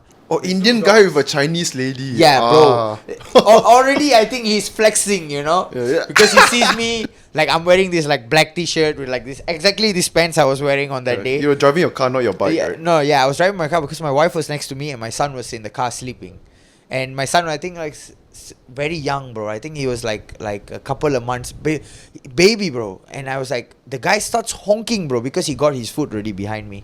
It's like, bam, bam, bam, bam, bam. So you're waiting in front for the lady to come out and Yeah, pass to you the give food. me my food, but he got his food ahead of me. This is the Doesn't make stupidest sense, McDonald's system I've ever seen, right? They do this all the time, but certain outlets have the waiting spot. This one don't have. Bro, this guy honk, honk, honk, honk, honk, honk. We went in front a little bit, and then there was a lady and a guy with the bike, so we had to stop again. Bro, the guy got mercilessly honking, pam, pam, pam, pam. I got off the car, I said, bro, can't you be a little bit considerate? I have a baby in the car and there's people in front. Bro, he straight away starts screaming, "You stupid away! Are you serious? You stupid away! You stupid fuller, huh?" And I was like, oh, I got so pissed. My wife got down from the car and screamed at him because the baby is in the car, bro. Like you cannot be doing this. Like you rich, but your brain don't seem to work. I don't know, man, bro. For me, this sort of shit is like... I was like, I went inside the car. I just like punched my like steering, you know, and the steering just broke, bro. Like tap, like that. The honk broke. You should have punched his steering. Yeah. And then my wife was like, "Baby, stop! You have to calm down." I'm like, "Man, I really wish the guy came out from the car, man. He would have I would have murdered that dude." But and I just stopped. I couldn't calm myself down. My baby started crying. My food never arrived. We just left the McDonald's. So like, are fuck you... this shit. Sorry, but are you that type of dude? Like, do you have a short temper? No, right? No, I don't have a short temper. I try not to get Yeah, you into did, an you- altercations with people, you know. I went to this guy and I said, "Man, bro, you have control. Bro, you just start screaming. I went back inside the car and I was like, wow, I don't want to hurt anybody. No, but bro, really, hats off to you. You actually did control. You went over there and you tried... Bro, I've never hit anyone. You know, like I've hit some people before, but like I've got like in a case with that, but I never. Yeah. Okay. but never like hit somebody for no reason. Fuck, man, bro. I tell you, when you see shit like this, right? If there was a CCTV and then some dude in his Mercedes come out, you know, and then you guys actually you fucking It would be a good pay-per-view. hey, bro, you go viral, bro. Bro, I still think like I need to take revenge on this guy. So if you ever watch this podcast, show up to the gym. We can sort it out like real men if you want. Yeah, he has Obviously now he knows he has no chance, so he won't show up. He has no fucking idea. Yeah. See, a big dude, not as it not No, that he's matters. big. Like you know, like those kind of guys, right? Like they're like 40s, you know. Now they start to do some podcasts. They start to talk some shit. They flex. they had a bald head, you know. They take some roids. They think they're the man because he's they're a gym waking dude, up. Yeah, they think they're the man because they're waking up at 6 a.m. in the morning. I'm like, you have no idea I what want it to is. see that, bro. Yeah. The fact that he's jacked also is even Yeah, better, bro. And then you know what's the worst? He was so smart. He didn't open his window. He opened his wife's side's window. I'm like, you know, I wouldn't hit a woman. And the girl was like that. She was like, I saw fear, bro, in her eyes, and I was like, He said, bro, I know I'm Indian, but I'm talking to your husband, not you. she's Indian too. Oh, wait, She's Chinese. She's like in tears, bro. Like, He's like, I know I'm Oh, Indian, God. but your husband's also Indian, lah. Anything other than that shit that you ever? no, like as growing up, like, you know, Yeah. growing up in Sentul, we've seen a lot of things. Like we've seen people fight. We've seen like my Were you- dad fight. We've seen like people get slashed in the neighborhood. We've seen You've like seen people get slashed, or yeah, because it's a slash, you know, like a lot of things. Yeah. bro. What do you mean by? So one night there was this guy. He was like in the like he's like one of the big. We're not gonna call names again, okay? So this guy come out from the neighborhood. Sorry, how old were you that time? I think I was 14 years old, lah. Oh, you're a teenager already, bro. Yeah. So like, Fuck. so we live in a five-story block. Like this is like real, bro. If people want to see hood, that's the hood. Like Bandar Baru Sentul. No, is it the flats that was in the One FC promo video? Yeah, exactly the flats, bro. Now also it's still the same, but back then it was more ghetto. My dad lives there. I don't have mom, so in the middle there's like people park their car. They park like that, left, right. Got cars in the middle. Got like on small road. People drive through. People just slash him in that road. Like everybody is watching. A couple of guys were like, this guy ran from the block down because people chased him. He ran down all the way. He ran in the middle. People just go with the knife like, wow, wow, wow. After a slash, and then somebody came down. All these guys came, and all the other guys with the knife ran away on the bike. And this guy just gets up like nothing happened, but he's like bleeding, full of blood. He gets up. His guys come, take him, put him in another bike, drove to the hospital. It was a hit, like there's some gang shit, Yeah, gang shit, Fuck. lah. And then the guy comes back 2-3 days later with like a band-aid here, band-aid there, band-aid here, band-aid there. And then he's sitting downstairs, he's smoking a cigarette, talking with his friend, drinking a beer, chill. Oh, you actually know this dude is one of your neighbors. Oh, fucked up, man. Yeah.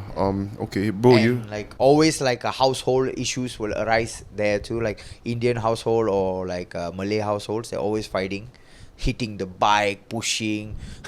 One time there was this fight, I think it's super funny, but like this guy was drunk, they were fighting, and they're close friends with me, you know, they're very close friends with me. They were fighting, they come out, the dad comes out and they scold the mom and say like, oh, you guys are a piece of shit, took the bike. I don't know what he was thinking. He was like, and puts the gear, the bike just lifts up and bangs another car. And I'm like, wow. And he don't even care.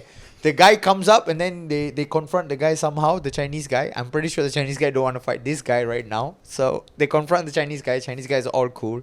Is he drunk or what? The uncle was drunk. Okay. The father was drunk. The What the children bro? were like, they're fighting with the children. They hit, they punch. The daughter get mad. The daughter start to take the bike and ram. And then like that was like a very good line. And everyone's watching through the windows. No, we watched through the balcony. Yeah. No, Yeah. all your other neighbors also all Yeah, watching. everybody has a balcony. Awesome. It's like wow. Yeah. Like the original 1x1 gentle. Yeah. Hey bro, so you shared some of your the stories in the hood lah, bro. You want me? I'll share some of my Okay, go ahead. PJ high school fights. Okay, Okay, go PJ. ahead. You know, it's not the same lah, bro. It's quite different lah. What you mean? You guys like fist fight? No, I'm talking about the high school. Don't use parang. Bro, not only don't use parang, they don't use anything, bro. I think maybe. Which school do you go to? I went to Bandar Baru Sentul, SMK Lasal Sentul, and MBS and Lasal I mean- were never. That time this school was fucked up. That school, was there a lot of gangsters? Yeah. Yeah, so okay, then maybe you won't know what I'm talking about lah. So I'm from BU4, okay. It's not exactly anywhere near the hood lah, okay. Okay. Yeah, so majority Bunch of privileged kids who go yes, there. okay. Cool. Myself included, I didn't fight anyone. It's a government school? Yeah, of course. Okay, You know Wanatama, right in front of Wanatama, there's one school. Okay. Yeah, that's my school. Oh. So yeah, bro, how the fights would go down is, some dude who is gang affiliated or some shit, and then they will start problems with other people for fun, maybe just bang them, and then stare at them, shit like that. Then after he's like, oh, I'm gonna call my brother or whatever, and then we're gonna meet you at the back door and whatever, like.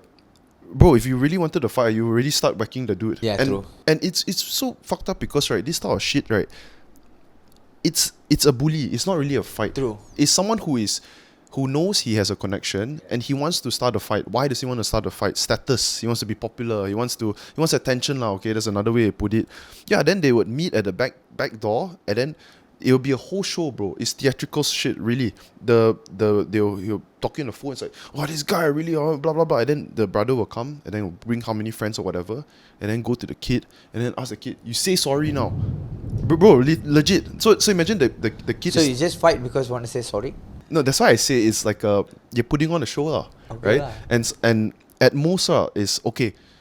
So to settle this issue now, you let him.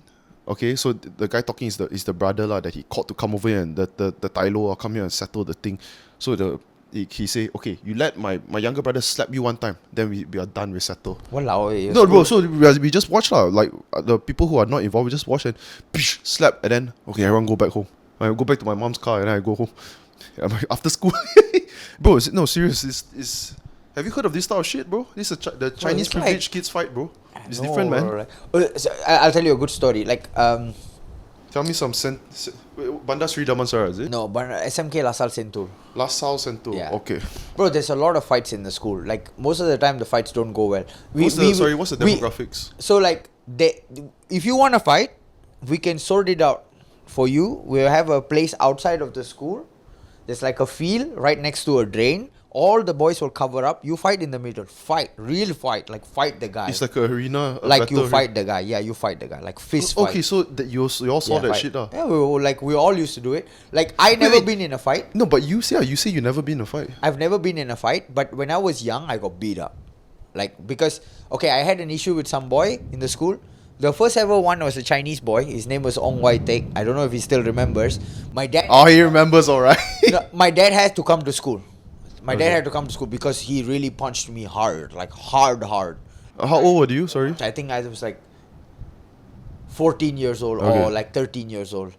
Like, the dude just punched me. BAM! In the face. Like, why? It was like small misunderstanding. He took my chair. And I said, hey, bro, this is my chair. I was like, so what? It's my chair now. I said, I'm sitting. You cannot take another chair. I was like, no, I wanted this chair. It's like, because, sometimes there's good chairs and bad chairs. I took a good one. He stole mine. And I went up to him and I like, oh, bro, just give me back my chair. He just pushed me and he like, punched me in the face twice. Tap. And then the teacher came in and we stopped. Did you get anything back? No, I couldn't hit him that time because I never wanted to hit him too.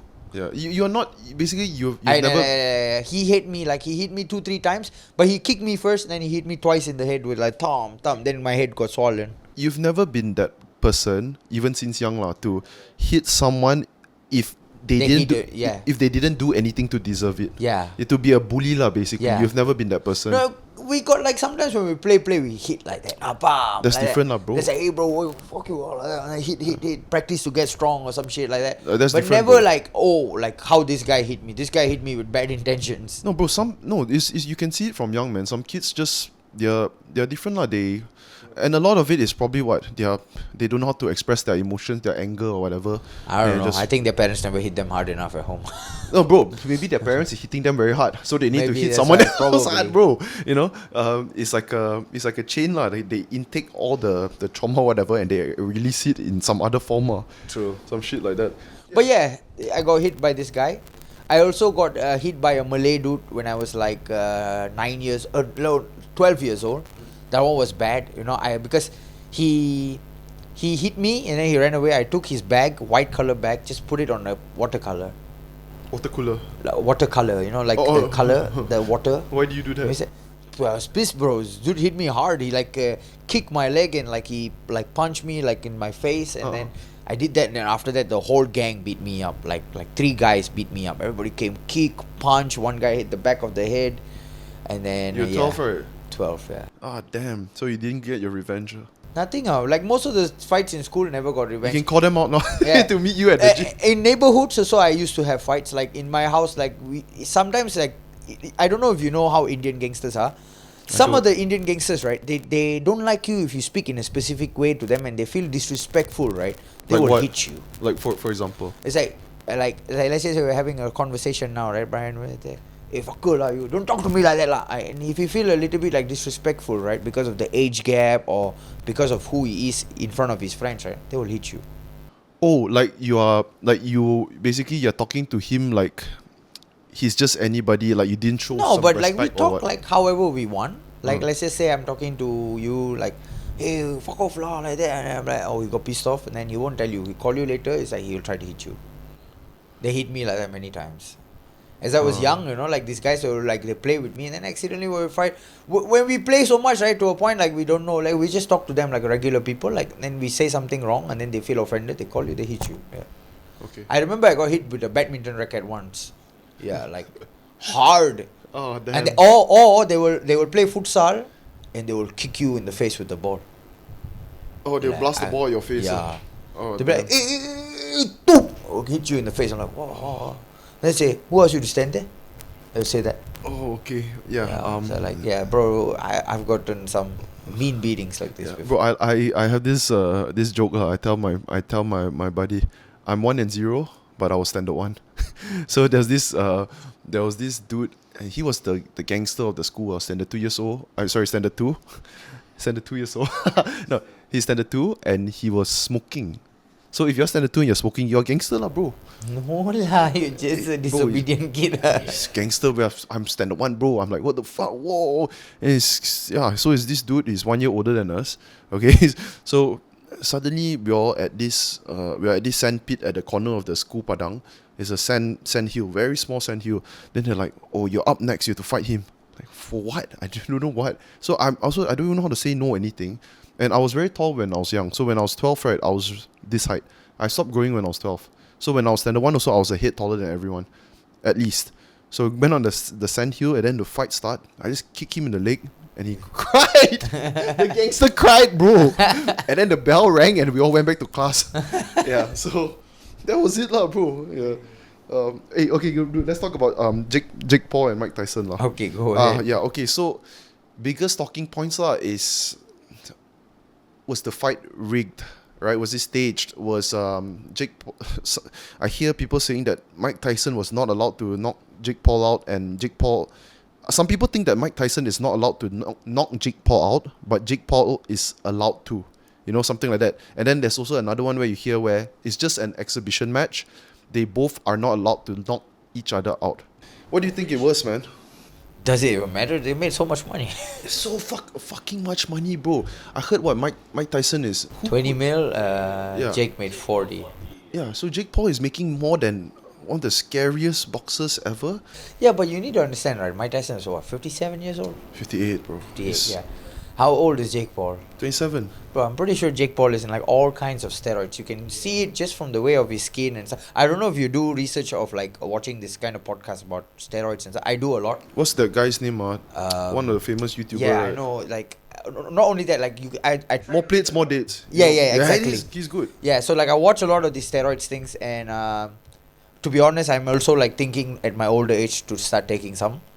Not when you're fighting. Uh, I mean, we are still on air lah, so don't say shit. Still on a grey area. Like, I would be honest. If I want to take it, I would say it out loud, and then if I get caught, I get caught. In one FC, No drug testing. wait, do you say no drug testing? They might randomly check you, but then most of the time they never check. If it was free, you'd be on all of it. Is that what you want to say? I think I don't want to say names, but I think a lot of guys were on it. I can think of one lah. There's that guy Tetsuka. I can think of one. That dude is crazy, No, bro, it's the bro. Japanese rice. Yeah.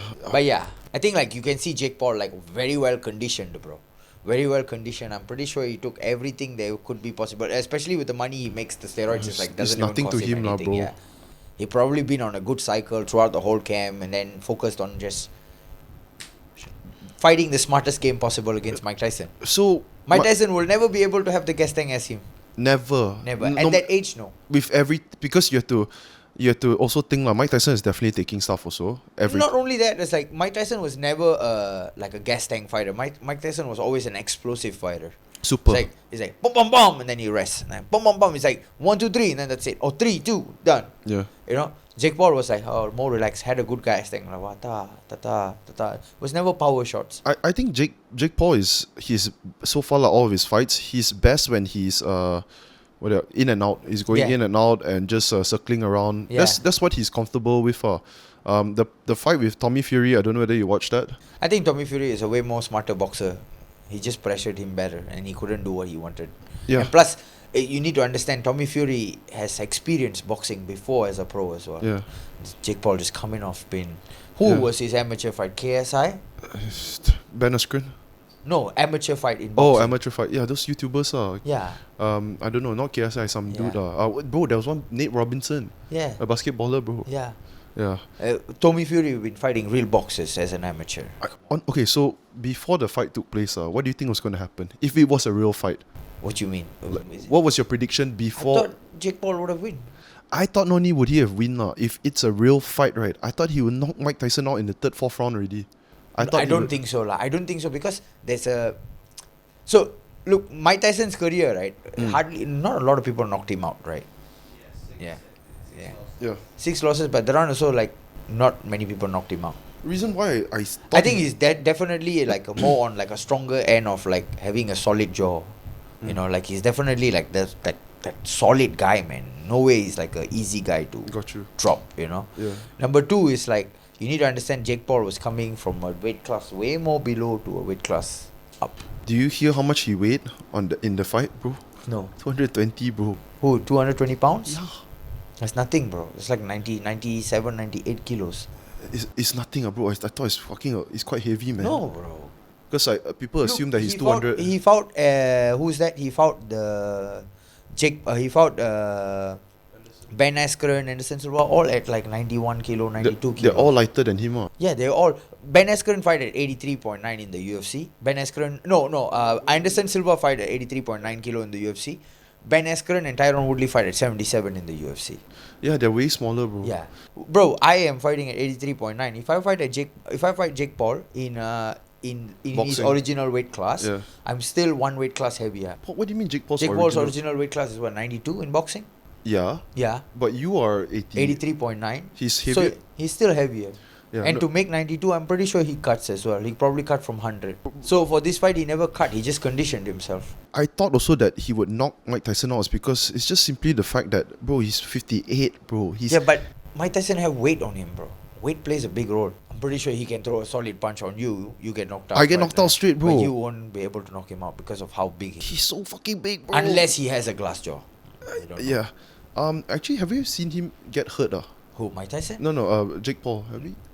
No. I'm Tommy not Fury really sure. won also like not much. He Not got much, a right? lot of punches, volume, but never. But I remember watching the first round of Mike Tyson, right? First round was I was a bit happy because Mike Tyson was fast at the first. Not as fast as he used to be, but for 58, I'm like, damn! You know, I wanted to see. I think he put everything in the first 2-3 rounds already, and then he's just went down.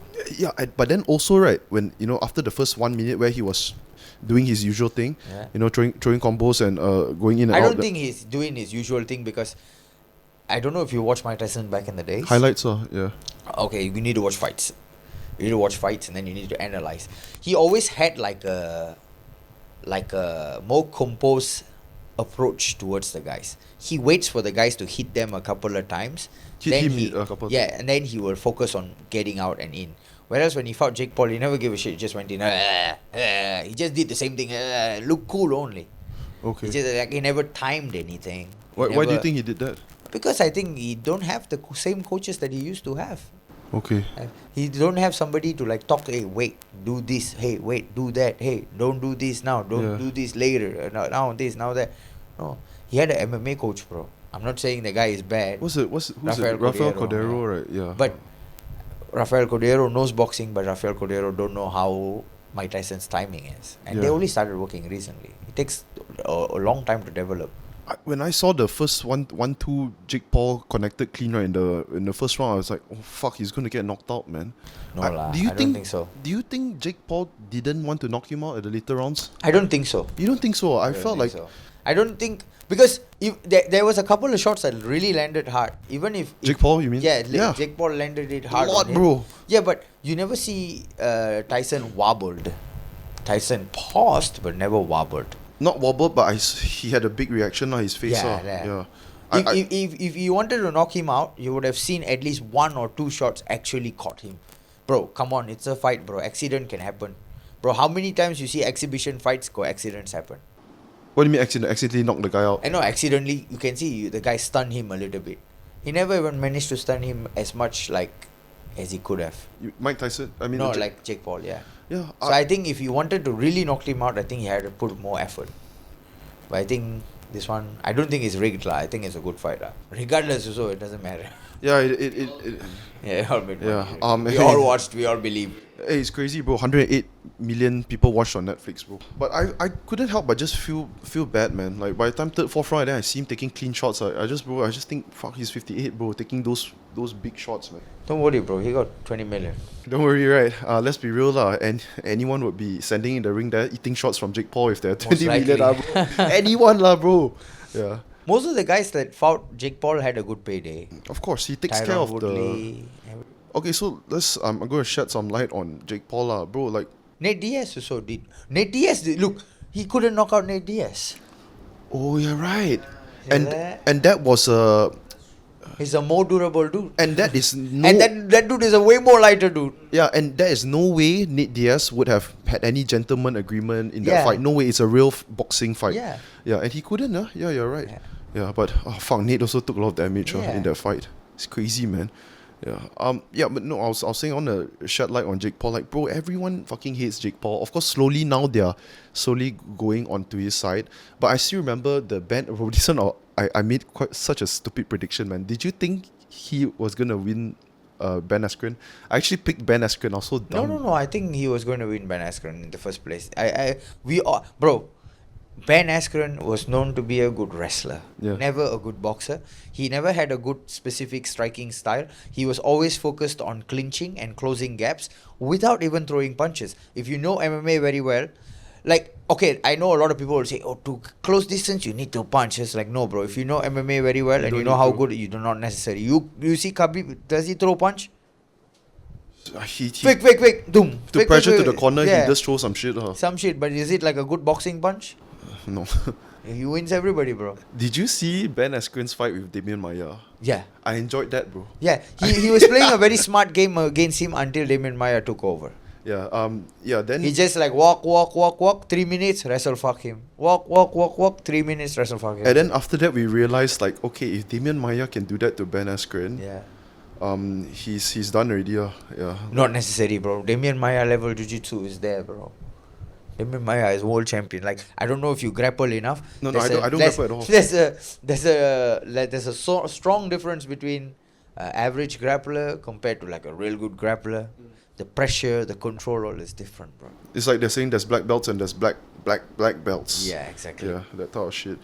I was saying, so after his fight with Ben Askren, when he knocked him out, right, I already had so much respect for Jake Paul, because everyone... Ben Askren fight Maia knocked him out? No, when Jake Paul. when Jake Paul knocked him out, and everyone was hating. I also was hating on Jake Paul, and then the slowly Woodley fight happened, second fight, Anderson Silva fight, and then after Anderson Silva fight, I was like, ADS. yeah. Tommy Fury. Yeah, after Anderson Silva fight, I realized, like, oh shit, Anderson Silva just beat Chavez Jr. Yeah. Like that. It's not that he was an amazing boxer, but Anderson Silva just beat him. It's not like... Anderson Silva is a good striker. Yes, and when Jake Paul beat him, did he knock him out? No, right? Yeah, when he beat him in that 8 rounds, right, I was like, oh, okay, Jake Paul's good, man. Yeah. He's good as a boxer. Man, he Fuck, has bro. everything.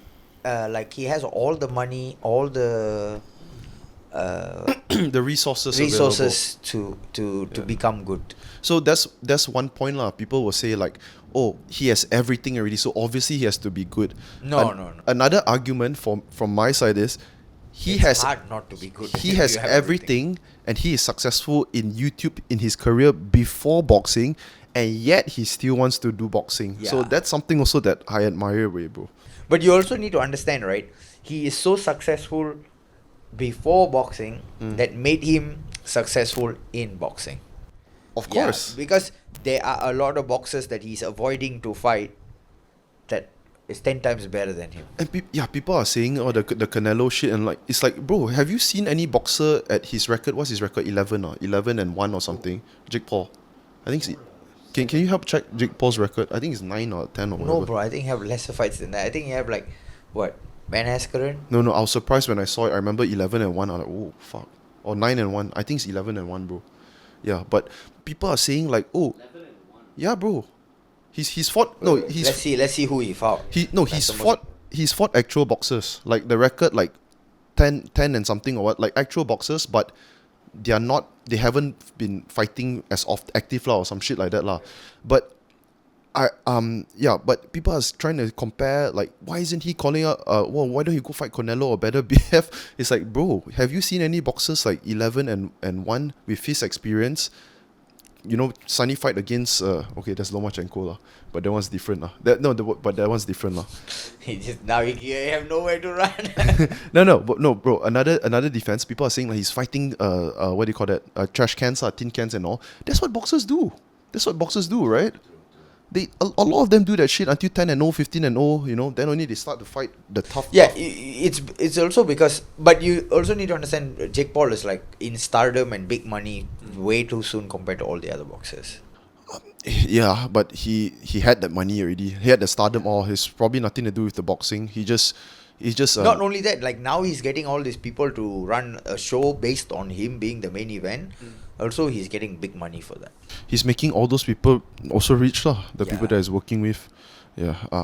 Okay. Now that we are done with Jake Paul, this I guess this is the biggest one in the UFC world right now. Okay. Do you have any idea what it is? What is it? The John Jones. Okay, so John Jones just beat Stipe Miocic, right? Yeah. Stipe Miocic, people say is because he defended the heavyweight title the most times. He has the most defenses. People say that people say that he's the heavyweight GOAT, but also are arguable. Some people don't agree. But yeah, John Jones, most of his career is light heavyweight. You know, he's gotten, I think, 13 title defenses or something like that in light heavyweight. Went up to heavyweight, beat Cyril Gane in 2 minutes, right? Another guy that everyone was so high on, Cyril Gane, submitted him in 2 minutes, and then he fought Stipe. Okay, although the fight, there was a long delay, 2 years, I think there was a delay. Yeah. What did you think about the fight, bro? I was impressed though, very impressed. I thought John Jones will win regardless. Bro, this guy always the same, bro. He comes. I think I texted you this.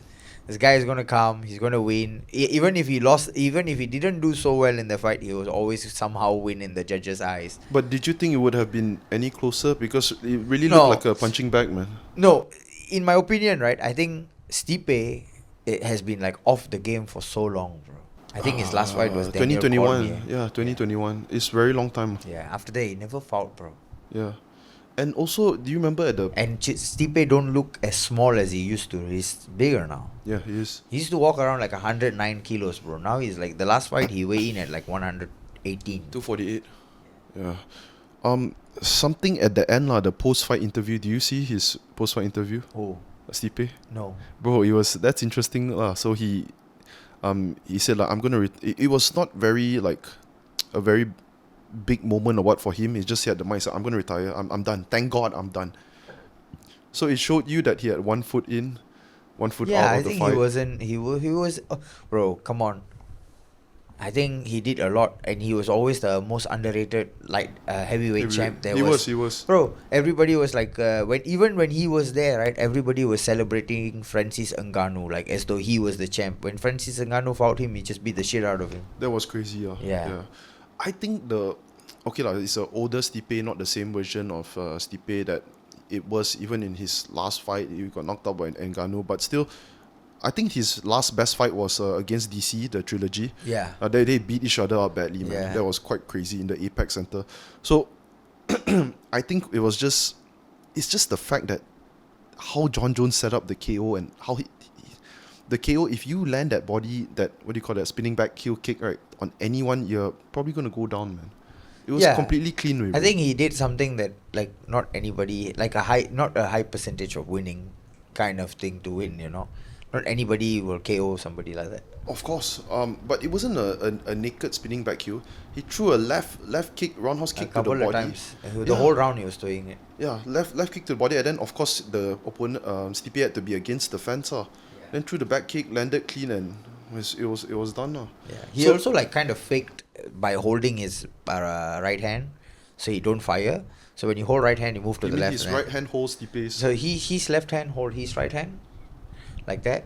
Like always, Jones does this, hold, and when he posts, and then the guy moves to his left, move to his right, then he. It's to make him move to the. Yeah, of course, because if I hold your right hand, if you move to your right, I can fire my left hook or my right hand left hook. So I hold it quite long enough so you move towards your left, and then my spinning back kick could time you better. Yeah.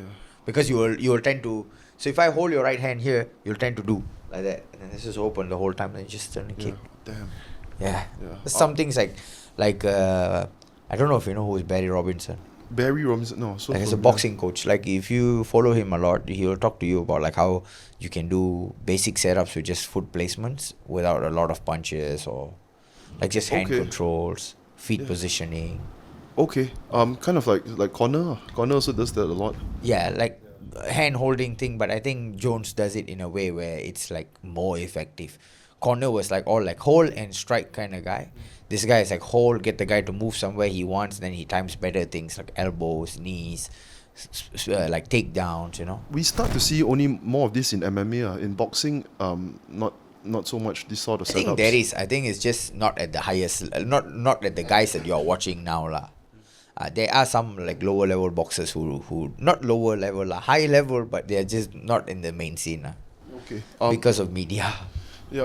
Okay, bro. So after the fight, everyone is hoping that John Jones would call out or Aspinall. Yeah, call out Tom Aspinall. Tom Aspinall, a fighter from UK. Yep. He's the big thing right now, in the UFC. You know, also UFC's little project. They want him to be the next big star.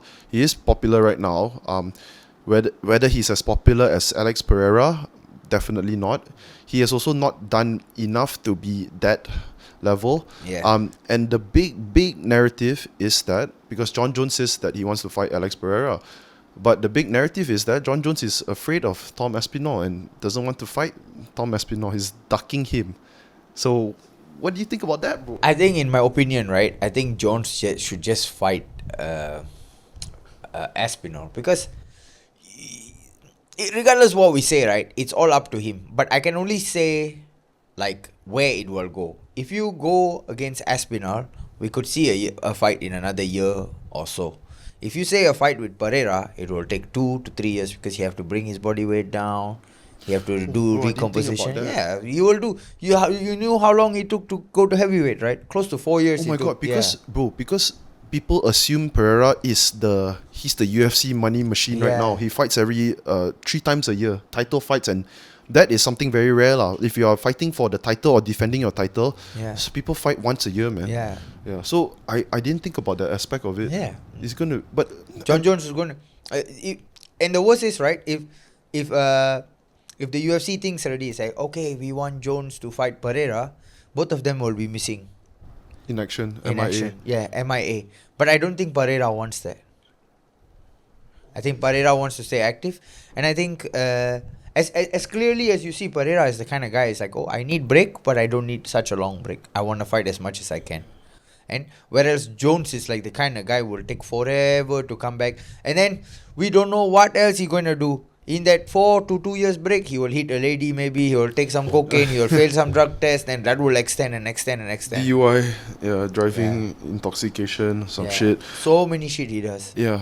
Okay, but that's interesting. So actually, I thought the UFC just wanted him to fight Tom Aspinall is because they want to build up Tom and they're hoping Tom wins, but also because it's going to delay a long time. Yeah, but I think the possibilities of him fighting Tom could be sooner than him fighting Pereira. Because Pereira, I think, will take a longer time. Definitely. Yeah, because of the weight. He will say he will need more time. He will say this. It's all about legacy. And he will say some bullshit and delay the process. Okay, so you said that you think he should fight Tom Aspinall. I definitely agree with that. Yeah, You know, I if you're think the talking same. about what works with the UFC machine, right? What keeps the company growing or keeps the fans growing and shit, right? Yeah, he should fight Tom Aspinall. But the question is, if you are John Jones, would you fight Tom Aspinall? Because I can see reasons why he wouldn't. If I am John Jones, And you're 37 years old, bro, and you've defended the title how many times where no one is going to break the record, okay? No one is going to break the record, not in another 20, 30, I don't know how many years, right? And every time you beat some up-and-coming dude that's the new hype, okay, people just say that, oh, he wasn't shit. Bro, if you compare, this is crazy, you know. So Tom Aspinall, I looked at his record. Curtis Blades, Pavlovich, Curtis Blades again, and the others doesn't matter lah. Whoever he beat, there was Arlovsky and I can't remember who else, Tibura. If you look at Pavlovich's record as well, when he up till he fought Tom Aspinall for the interim title, yeah, it was the same. It was first round knockouts of everyone. He was beating everyone up as well. True. And look at what people think of Pavlovich now. He's just nothing. Yeah. So if Jones were to beat Aspinall, right, bro, they're gonna say the same shit. I would think so. They would I think say the people same will shit. say bad things about Aspinall, but I think Jones have a lot more to lose than Aspinall. Of course, that's why. So the question I was asking is, if you were John Jones, I wouldn't fight Aspinall. no fucking shit, bro. Yeah. Yeah, and also another point of view, which I find it I'm a bit irritated when I see a lot of, maybe they're casual or not casual fans, but they keep saying duck, he's ducking. I feel like, bro, John Jones has served, okay, he put his entire life into the company. He's done so much. Don't you think he deserves once to actually pick his fight? Obviously, the UFC is not going to give that to him because the UFC, as a billion-dollar organization, just doesn't roll that way. Money is the key for them. True. So, I sympathize with Jones. And But Dana already announced that it's confirmed that he will fight Aspinall. yeah, he has to lah. And Jones also confirms that he's going to fight Pereira. No, I think He confirms that he wants to fight Pereira. Yeah, Yeah. we see lah. Jones also have a very good management, so it depends on them as well. But I can foresee, you know, in maybe next year fights Tom Aspinall and lose, retire, win. Also is over. I think he will win lah. I think he'll find a way to win. Yeah. He's way faster than. Yeah, he will retire, and then they will do a belt fight again, where maybe they will put or they will just give the belt to Aspinall, because Aspinall pretty much beat everybody in the top 10 already. Bro, if you think about this, if there's no John Jones, right, it's dead. The division is dead. No, I think Aspinall could be a good guy. For No, the I mean, division. who is he gonna fight in heavyweight? Aspinall? Yeah, Oh yeah, he beat most of them already. that's why I said. Yeah. That's why the UFC is Maybe desperate. Volkov can come back and give him a good fight That- because Volkov is having a good run right now. Did Aspinall beat Volkov? Yeah, he did. He beat Alexander. Yes, he did. Oh, He submitted Volkov. him in the second or first round. Or Oh, I Alexander think, Volkov. yes, Yeah. 2 minutes. I thought the same when that fight Yeah. was set up. I thought like, oh, Volkov, his striking is a problem now for a lot of Yeah. people. He took him down and subbed him, bro. True. Yeah, so I think there's still the best fight ever for Volkov is I think Derek Lewis. It was so funny, bro. I was thinking, oh, he's gonna lose, and then boom, gets knocked out. that was the same card as Khabib McGregor. Yeah. I remember watching that shit also. So I watched with a lot of casual fans also. We were sitting in some TV room and we were watching like, wow, everyone was so into it. 2-3 seconds left. He was getting fucked the whole fight, all 3 rounds. Keep getting kicked in the stomach. Yeah. And taking all the shots. And obviously, like, it's fighting Volkov, right? It's way more technical And then than he just Derek throws Lewis. an uppercut. Boom. Yeah. Still impressive actually, Derek Lewis' He still career. fights, so he still won recently. He still wins. Do you see? I think there was a flying knee knockout from. He knocked out Rogerio de Lima or something. Oh yeah. That was 2 fights or 3 fights ago only. Yeah. Yeah, and then another young up and coming dude. I can't remember what's that dude's name. also beat him. And that dude was a grappler, and Derek Lewis beat him at his own game. Wow. Grappled him and eventually knocked him out. So, yeah, but it's different once you go to Tom Aspinall and down that line. Yeah. Okay, I think I'm gonna wrap already. Okay. Don't know whether you do predictions or Okay. yeah, but maybe not a prediction lah. How do you want it to all go for you? In 25th of December, 25th, right? Yeah, I want to perform to my best if possible, and then try to get a couple of more wins. Ideally, I am aiming to go to the UFC at the moment, either UFC or another major promotion. Yeah. You know, another major promotion probably would be Bellator or PFL. Uh-huh. And for that, I think I need to fight a little bit more, or not. We see whoever. If it's either that or I fight for whoever pays the most bucks. That's it. That's how the game works. Yeah. Okay. Advice to aspiring young MMA Malaysian MMA students, fighters. I will say this. Yeah. Advice for them is like, I will tell this. It's like, stop sandbagging the local scene. There is no such thing as called dominating in the local scene, because you are fighting against a guy who hardly even trains as much as you. It's like I am fighting Brian, who trains 2 times a week boxing in a gym. I train every day boxing, but it's okay. He's boxing. It's like, yeah, but like he trains every day boxing, but I train every day MMA with humans. With humans, and then I also do it 2 to 3 times a day. Like I train morning, evening. Then I work. Yeah, I have my regular like PT and teaching, but I still train more than him. With humans is the most important part. Yeah, I train with something that cannot move. Yeah. So, and if you want opportunity to fight outside, you have to go out and you have to ask, and stop focusing on the money. You're not gonna make big bucks. I'm not gonna lie. I'm gonna tell you this. Like, I'm gonna tell you something that I never tell a lot of people. I fought in one for so many years, and I used that money from one, whatever I made, to go to the States. And there were sometimes I made as less as $5,000, less than 25,000 ringgit, and I still use that money to go to the States. But bro, would you?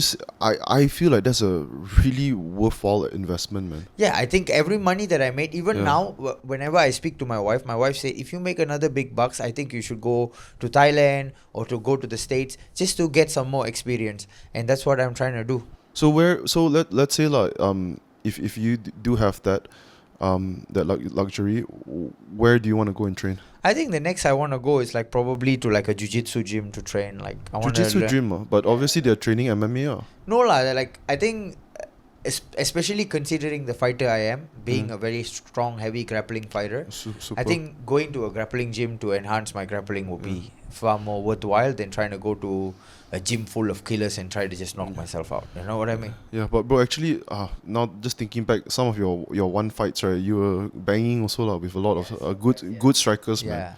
Yeah. Were you surprised actually? No, I was never surprised because I've always put in the work. Like I can't remember a couple. I know Tetsuka. Even Tetsuka was Akiyama good. also.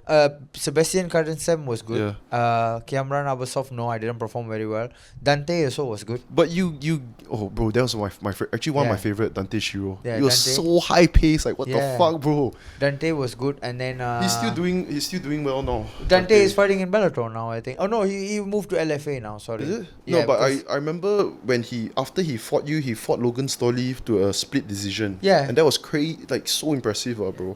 And I think more Malaysian fighters should focus on trying to make this a career, because there's a lot more to it. Don't try to dilute this scene by just fighting some guys here and then try to celebrate your glory days from like 10-20 years ago on Instagram. Yeah, I mean, now on Instagram, next is probably to your children. Yeah. I think you should try and build as much skills and experience as you can, because if I cannot help someone else because people don't like me or the way I teach, you'll be able to help them, and the sports can keep growing in a good way for everyone else. It won't be diluted in the local scene. Yeah. We are far way more better, bro. I went to Indonesia and I used to see guys who are just in shape with abs, but if you ask me skillfully, are they good? No. Okay, you're saying Malaysia, you would say we have far more better people. Like, we have people who are capable mentally, physically and skillfully. do you So even just now when you just reached, right, I wanted to ask you, like, who is the next or any other MMA fighter in Malaysia that's on the same path as you or something like that? I can't even think of any, bro. Like I know a couple of boys that I train. I am encouraging them to go, but you know when time comes, it's up to them to make the decision. Of course, bro. Yeah, and I'm not saying they won't, but it's hard to choose this road, especially the way the society is and the way the people around you are. They will be probably saying that I am an idiot because I have done it, and they say there's no money in this, go do something worthwhile your time. Yeah, but the thing is, like, nothing will give you the money that you want, and you can become anything. You can become a physio, or you can become a doctor, or I say physio because one of my boys is a physio. But like, you can become a lawyer, whatever. Everything has struggles, but I think you can be skillful in this too. I don't know. You won't make much money, bro. Anywhere you go, so like, how much money is more money? I heard it's only like 0.1% of the population in Malaysia is actually T20. All the other guys are talking about being rich, not paying tax. I think I am broke. I came back from Bali and I'm B40 right now. I'm less than 5,000 ringgit salary. It's okay. You ain't paying much tax, so yeah. No, but bro, what's also interesting, right? Like, so the thought is basically you have to be all in. You have to be all in. But you know, there's actually a lot of fighters that make it to the UFC. Yeah. And they have a full-time job, bro. Yeah. That's crazy. Bro, I also had a full-time job. Not like it is a full-time job. I'm a personal trainer and I train people, but I still fight. Like, yeah. No, that one there's okay some relation to whatever you do. What I'm doing, yeah. There's some Stipe Miocic. Oh yeah, he's a fireman. Yeah, exactly. That's crazy, bro. He's a firefighter full time, you know. But of course, when he became champion, okay lah, maybe that's like a good job, and he's in the UFC and he became champion. But like when I was in the States, right? Like there was a lot of people that will go to a job like I don't know if you see in the woods, like they have this long like Christmas tree looking long pine trees or the yeah. I used to go and work with like some of the Mexican guys, and they were all fighters, and we used to go and work. You know, Jason Jackson? Yeah. Like I went to Sanford and he knocked me out. You told me that the last time. Yeah. So, and at that time when I met him, right, bro, he will climb up these high coconut trees and like cut them and then sell coconuts to people in the gym. Yeah, and he became better. Now he's respect. We always say respect now. Is he still the champion now at Bellator? Yeah, he is. Okay. Yeah. He have the other belt too, because like PFL and it's one belt. He have that belt as well. There was a viral video of him and Luke Rockhold. You remember? They go hard. That was like long time ago. That was in Fort Lauderdale. I remember when I went to Florida, they just moved from that gym to Sanford in Deerfield. And bro, I suffered a lot, just taking like 4 buses to the gym every day. A few hours just to get there. An hour, 30 minutes. Bro, I hope you get back to the States or wherever that you wanna. Yeah, bro, I want to learn as much as I can. Experience more good guys, you know. And then eventually, if I can help around the local scene for more people to pursue this in the future. Something like badminton, you know, like back in the days, the people went and fought in Olympics, and then it died off, and then the Chinese people start to come and do it, and then these guys came to help.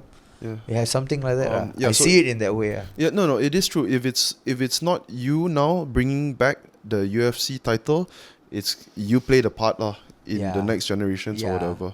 Yeah. Okay. All right, guys. That's it for today's episode. If you've listened up to this point, you're 100% a fight fan, lah. If not, you're not going to listen past 5 minutes, bro. Yeah. And anyways, leave a like, suggestions, thoughts, what you thought about this episode, guys. Agilan Thani, okay, MMA. Is it too soon to say legend? Yeah, probably. in Malaysia, but yeah, he's doing the damn thing, lah, in Malaysia. So if you like the episode, like, subscribe, leave a comment, and we will see you in the next episode. Give it up for Agilan Thani, guys. Peace, thank you. To my homies, I'm missing my oldies, my brothers, my cronies. We all went to court, but before only courts that we knew were the ones where we were shooting threes, selling Kobe. To a legend, rest in peace to the old me, rest in peace to my brothers, rest in peace to my whole team. The oldest, I'm missing my shawty.